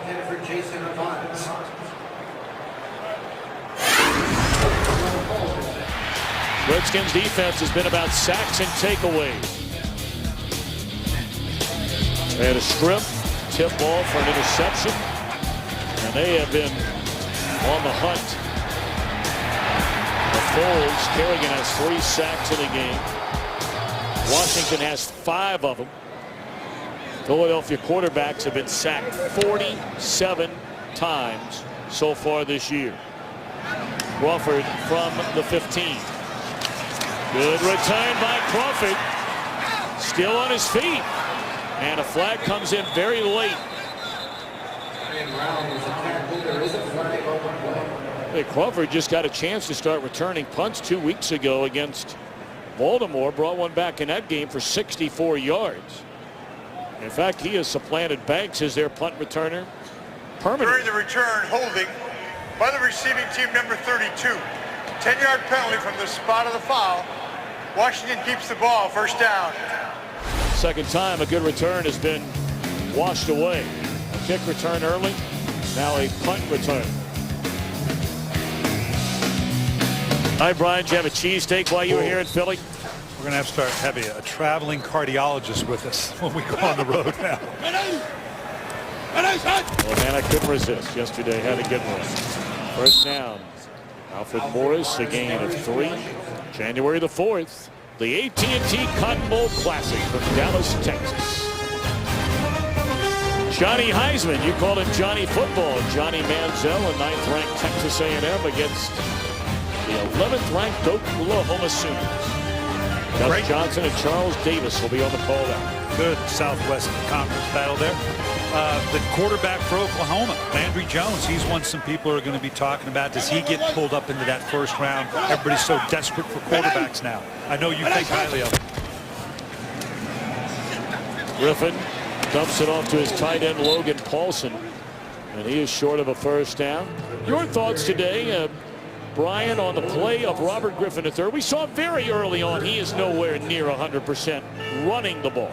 And there's value in working him through what he has done today. We haven't seen any of the read option stuff, which is smart. We kind of got the sense of that. This game plan probably a little more similar to the game plan last week against Cleveland with Kirk Cousins than what we saw earlier, for instance, when we had these two teams more than a month ago. So I think it's a good, smart game plan. Gets him involved in the game, yet has not put him at undue risk.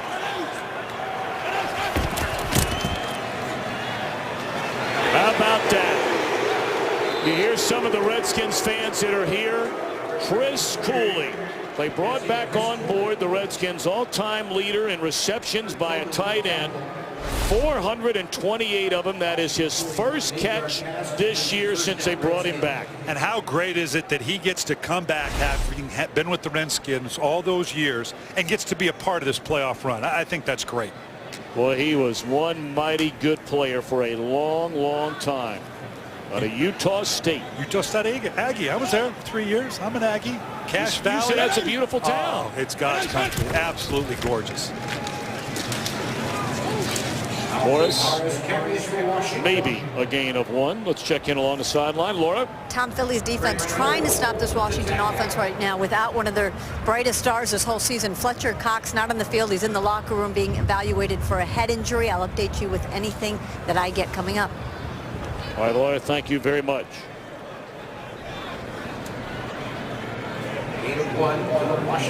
Right now, Philadelphia's got to do some things, maybe break out of character a little bit. They got to force a turnover. They can't just slowly bleed to death here, letting Washington work down the field. Getting turnovers has not been a strength of this defense. Well, in fact, last week, as Griffin looks down the middle and throws high, and just as we say it, they get a tip pass for an interception. Colt Anderson flagged down, still on his feet across midfield, comes back the other way. There is a flag down. But Anderson all the way back to the 28. We started to talk about the fumble by Andy Dalton last week. The first takeaway by an Eagles defense since week 5 against New Orleans. And now they get the takeaway on the batted ball into the air, into the arms of Anderson, and we await on the penalty.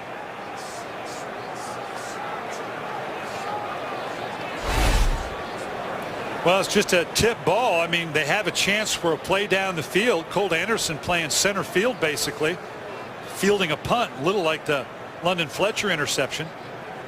You talked about it earlier, Tom, being minus 22 on the turnover differential. After the interception, there were fouls on both plays. There was illegal block in the back by Philadelphia, number 72. There was also a personal foul, unnecessary roughness by Washington, number 75. Those fouls will offset at the spot of the Eagles' foul. Since it happened after the change of possession, the Eagles keep the ball, first down. But it does come back, the fact that they orchestrate the first penalty, which brings it back, and then they move it forward based on Washington's penalty. It's time for this week's exclusive holiday review presented by Xfinity. An update from Dallas. The Saints have jumped in front of the Cowboys 24-17. 4 minutes to go in the third of that one.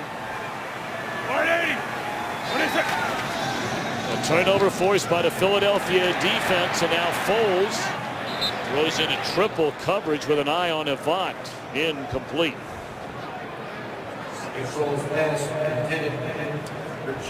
They can see right here, this is the first interception in 9 weeks. Colt Anderson inserted into the starting lineup, first due to injury and now due to play.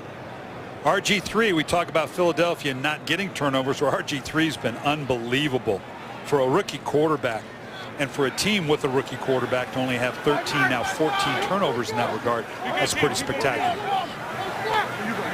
130.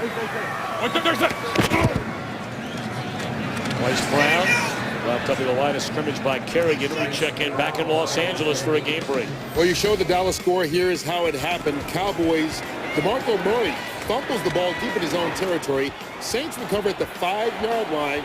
3 plays later, Drew Brees to Pierre Thomas. Saints have the lead 24-17. 3 minutes to go in the third quarter. Tom and Brian.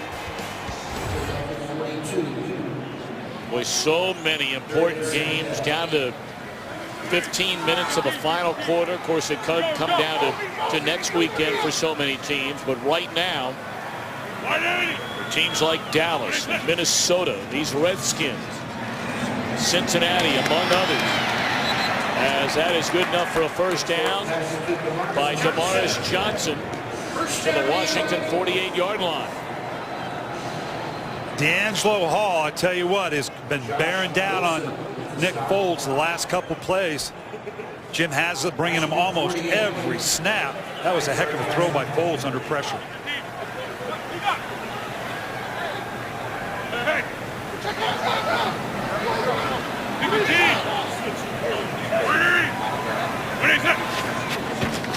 Foles, easy completion to Avant, and that is close to another first down to the 38. We continue with the chess match with the defense of the Washington Redskins showing all pressure, then dropping out. Nick Foles doing a nice job checking to a possible big play against Jim Haslett's zero coverage, meaning there is no free safety. They drop out passive and go zone. Nick Foles drops it off for a first down. Again, easy throw. And McCoy tripped up by Dowdy. And he falls forward inside the 20-yard line. Nice job picking up the pressure, and then you see McCoy coming inside. You know, you don't want to see this too often on the outside. Lorenzo Alexander's a pretty good player, but one-on-one with LaShawn McCoy, not a good matchup. Here we go. 180. So now first down at the 17, and they hand it off to Dion Lewis. Cuts it back to the end zone. Lewis's first touchdown of the season on his first carry of the afternoon.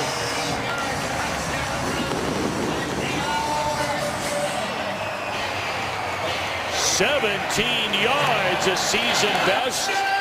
Lewis has only touched the ball 12 times all year long.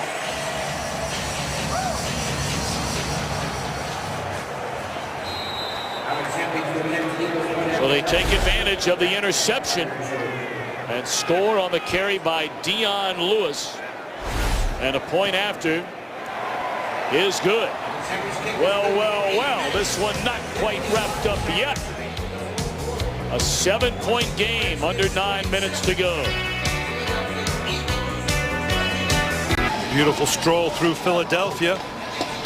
So far, Philadelphia is answering. There's the question. Do you think about an onside kick here? What do you think? I don't think so. I think they kick it down the field. Right? Well, you've been right a lot today. I kind of covered both sides of that one. That was Paul. 1 yard line. All right, so here you go. Redskins have a 7-point lead. The Cowboys are trailing by 7. The Redskins win today. They beat Dallas next week.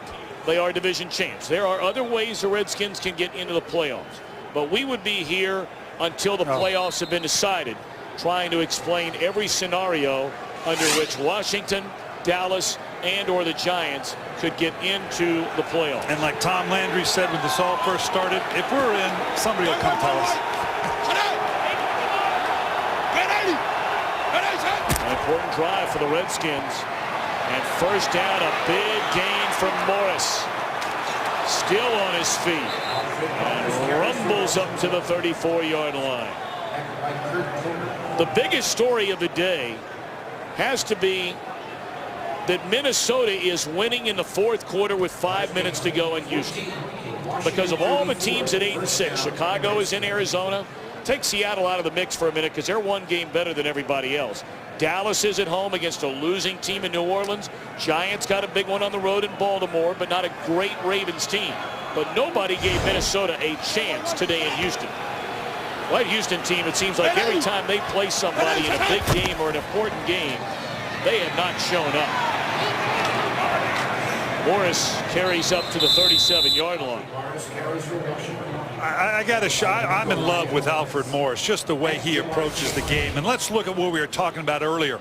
First, you're going to see Bryce Brown. And look at the way he carries the ball out loose. This is eventually going to present a problem for him in terms of the ball turnover. Now on the right, I want you to see Alfred Morris. High and tight, strong. And this is a physical ball carrier. You can see right there. It's not like he's not expecting contact. This guy secures the ball, gets positive yards. He's a huge part, notwithstanding RG3, of why Washington's in this position. And look at the numbers starting to pile up now after a slow first quarter for Alfred Morris.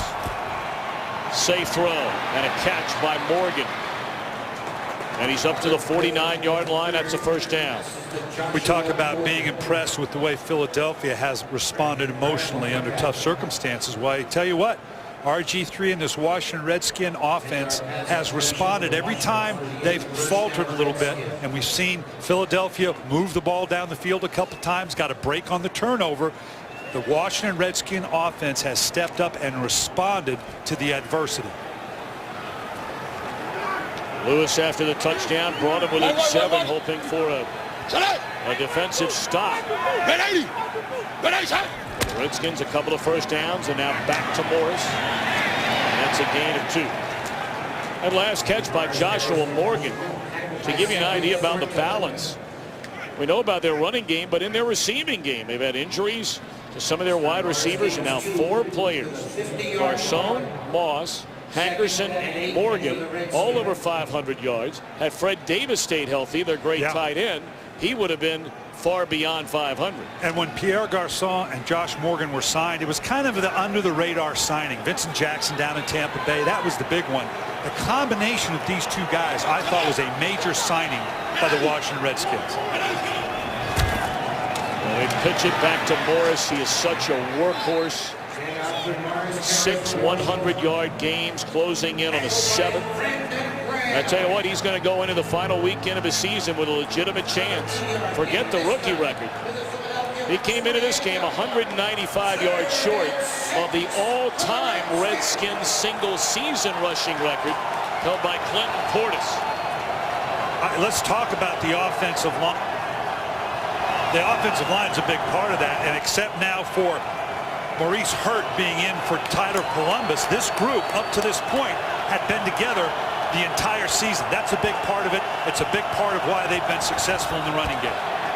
Clear down throw, and about a yard short of a first down. And at this place of the field, there is no way with a 7-point lead and 5 minutes left to go that Mike Shanahan goes for it 4th down and a yard, does he? No, not with a 1-score differential.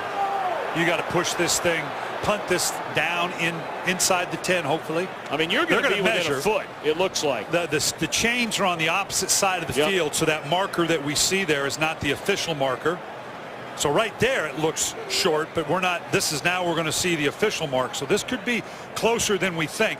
I don't think Mike Shanahan would go for it. I'm going to believe in my defense against a rookie quarterback. I'm going to punt it down the field, and they're short.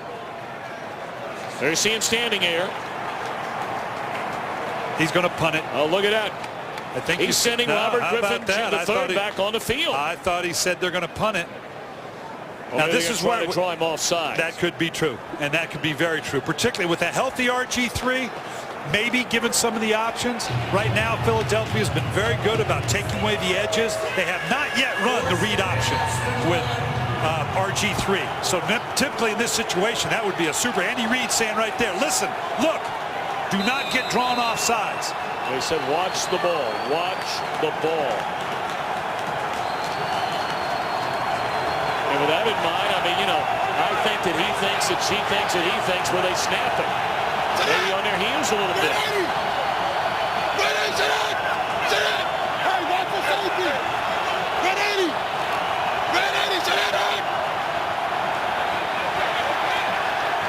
Come on. Sit down.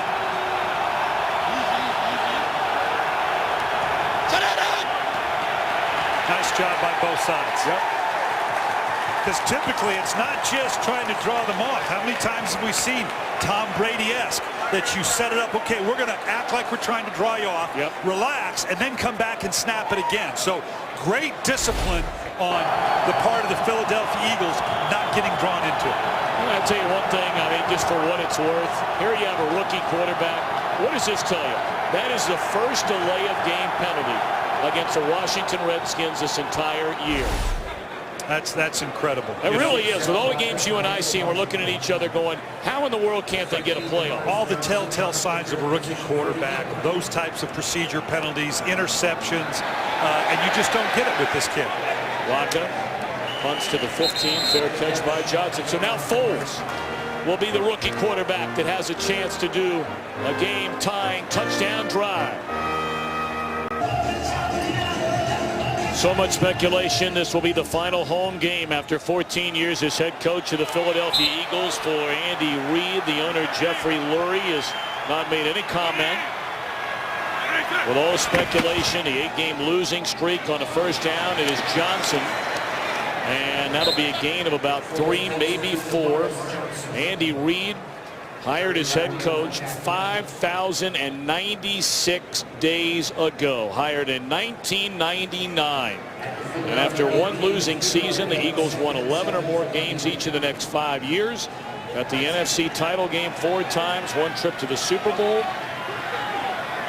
But they have not won a playoff game since 2008. And I think it's safe to say, Brian, that it has been a steady decline as Foles continues to buy time, dangerously close to the line of scrimmage, and gets it away for a first down.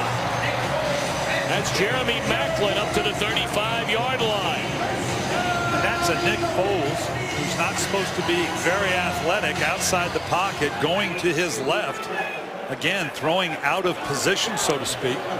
This kid does show an accuracy down the field in whatever position he finds himself. Foles once more. Finds Avant. That's up to the 42-yard line. That'll be a gain of close to 5. Well, you talked about Andy Reid and where he's at. I will tell you that sometimes change just comes. And they may go another direction. And you can get a different coach than Andy Reid for any number of reasons, but you're not going to get a better coach than Andy Reid. Sean McCoy, about a half-yard short of the first down. Well, it's been such a terrible, tragic year for Andy Reid.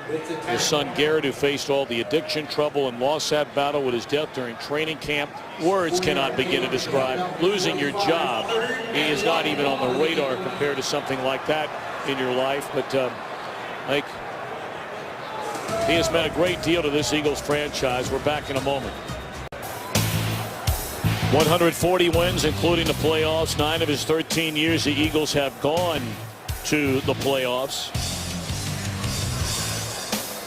I mean, everybody says it's a done deal, Brian. I never like saying that because it's not up to you and I to determine who's hired and who's fired. And there's only one guy ultimately, and that's Jeffrey Lurie, who's going to make that decision.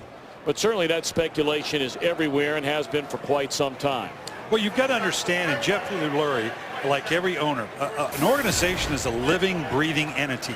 And like anything, it goes through changes. Andy Reid, you want to put it in context, Andy Reid and I were hired at the same time. And I've been out of it for 5 years, and I feel real old, you know. That's a long time to be a head coach in the National Football League. You tend to go through the ebbs and flows. If you're lucky enough to last, it means because you've been pretty good to begin with. Usually you're gone after the 4th or 5th year. There usually is a little bit of dip, and then you usually can come back. Andy Reid has done that. The thing he's not done is being able to win a championship. They're clearly in a bit of a down cycle, and what Mr. Lurie has to decide is, I try this next transition as I go into this next phase. Do you do it with an Andy Reid who's been for 14 years, or do you go for a different feel, a different energy going forward? Just like does an Andy Reid, is it time for him to try something new at this stage in his career? But like Andy told us, he's not thinking about that right now. There's no profit in that. There's no upside. He's a ball coach that wants to focus on the task in hand, which right now is getting a 3rd and 1 against the Washington Redskins on the 45-yard line. And they hand it off to McCoy, and he escapes one tackle and gets the first down. Right in midfield. He broke away from Stephen Bowen, who is playing with a torn tendon in his left bicep. So we're at the 2-minute warning. Eagles still a shot. Philadelphia the only touchdown, the only scoring in this 4th quarter. They have the ball just across midfield. 2 minutes to go, trailing by 7. Mike Shanahan's Redskins trying to hang on win their 6th straight game and play for a chance at a division title next weekend. Alexander wraps up Macklin after a 6-yard gain, and they're in hurry-up mode for the Eagles. They do have all 3 of their timeouts. I pointed out Ryan Kerrigan because they're moving him around a little bit. They're trying to find just the right matchup here to see if he can get home to the quarterback, Foles. Another short pass, a short completion to LaShawn McCoy, and that's good enough for a first down to the Washington 37-yard line. Clearly the clock's in the favor of the Washington Redskins, but Jim Haslett, defensive coordinator's got to be careful. You can become too passive, even with the clock on your side. Foles pump fake, and another very short pass. That may have picked up 2 yards to McCoy. And now they'll spend a timeout. 1:06. So 2 more timeouts remain. You know, I want to ask you ahead of time. You were asked this question during the commercial break. If, and I know it's a big if, but if the Philadelphia Eagles were to score a touchdown and get within 1 point, we've seen Andy Reid 3 times today go for it on 4th down. You're 4-10. Would he go for the 2-point conversion and the win against his division rival? Yeah, why not? You have those conversations during the week with your staff. What are we going to do if? To the Washington Redskins on the road. How's the game gone? Has my defense held up? Now, his offense has been up and down the field pretty good, but his defense has been a little bit vulnerable. Why not? Where you're in right now, you've already shown what you're going to do on 4th down. Let's go for a 2-point conversion. All right, 2nd down and 7. First things first. Avant leveled as he caught it by D'Angelo Hall. Clock continues to run. We're under a minute. They're going to make him do it with a guy like LaShawn McCoy dropping the ball underneath. They're not going to let Avant, Macklin, or Cooper get in the back of the end zone for an end zone shot, or at least not try to. Good protection, and now Foles will pump fake and slide down to the 24. And Philly's going to have to take a timeout. 37 seconds remain. By the way, that run got him a first down. Again, not a great athlete, but he climbs the pocket. He's looking for something. Nice job on the outside with Lorenzo Alexander, who's already been victimized by Macklin, shutting him off for that little dump off you saw right there. Foles wanted to drop the ball, so he gets down, converts on the third down. Now gives himself another set of downs to try to get in the end zone. Well, while we have a timeout, let's check in back in Los Angeles for a game break. Well, the Saints beginning to take control against the Cowboys. Drew Brees hooks up with Marcus Colston. He takes it 60 yards all the way down to the 3-yard line. A couple of plays later, Brees hooked up with David Thomas for the touchdown. 31-17, 10 minutes to go. Time permitting, we'll take your audience to the conclusion of that game in Dallas. Thank you very much. 37 seconds here. First down. And Foles underneath once more. McCoy trying to think about getting to the sideline, but Richard Crawford kept him contained into the middle of the field. And we're under 30 seconds, and Philadelphia burns its final timeout. Well, Brian, a little bit surprising. 4 consecutive plays, all stuff in the middle of the field where they've had to use 3 consecutive timeouts rather than something to the corner or to the sideline where you can step out of bounds and stop the clock. But they had the timeouts. That was the luxury. You're right. Otherwise, they would have been forced to do that. You don't want to force Nick Foles into a throw, because now that could be a turnover. Like we said, the other guys on the other side of the field get paid too. They're not going to give an easy throw into the end zone for a touchdown. Too many things can happen. They're going to see if they can orchestrate a throw underneath to McCoy. Can we tackle in the open field? That's what's going to test the Washington Redskins right now. If LaShawn McCoy gets the ball underneath this defense, can they rally up and tackle him and keep him out of the end zone?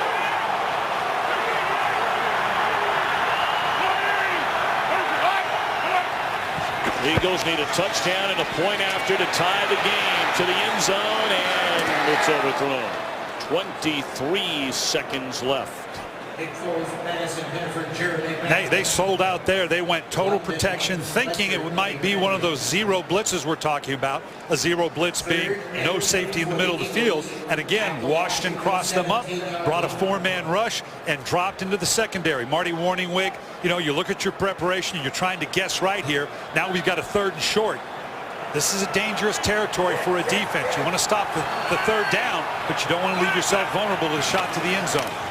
Good protection. Foles underthrown and had a wide open Jeremy Macklin in the end zone. Just too careful. Macklin running a corner route down the field, just looking for the ball right now. Give it to me. Had a touchdown. Foles couldn't believe what he saw.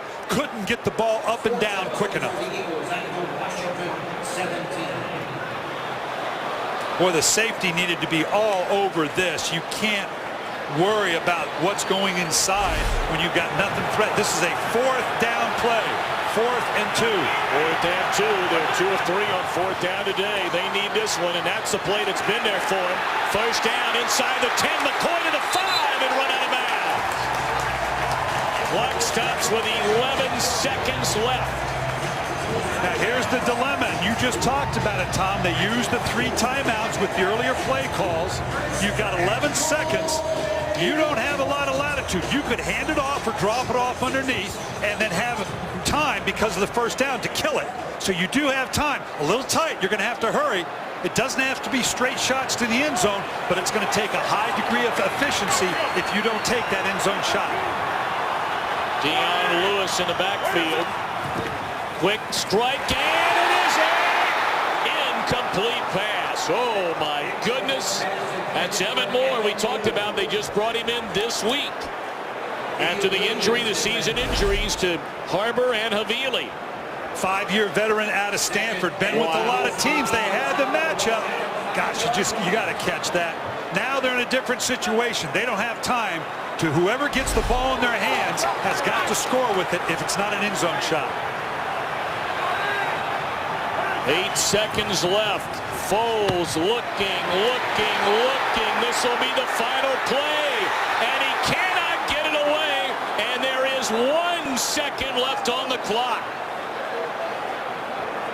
Bowen had him wrapped up. That is the ultimate coverage sack. A lot of bodies in the end zone here. You can see Macklin inside. Josh Wilson all over it. We just saw Moore drop a pass. He's cut off in the inside with the linebackers and the safeties. On the right side in the back of the end zone, nothing there. Nice job. We got a penalty. Although the quarterback it's a penalty. was out of the pocket, he did not get the ball back to the line of Did not get the ball scrimmage. back to the line of Therefore, scrimmage. 10-second runoff. Yep. And the Washington Redskins. Illegal forward pass by the offense. That brings with it a 10-second runoff. The game is over. The Washington Redskins will play for a divisional championship on their home field against Dallas next week. This is a three-man rush. Nick Foles gets outside. It's a line. Somebody, please, just give me some place to go. And what a great job on the inside on just a three-man rush was Stephen Bowen coming in and taking Nick Foles down for the sack and the penalty. Game, set, and match. Straight wins for the Washington Redskins. With help later, they could be on their way to the playoffs. Let's go back to Kurt Menefee in Los Angeles.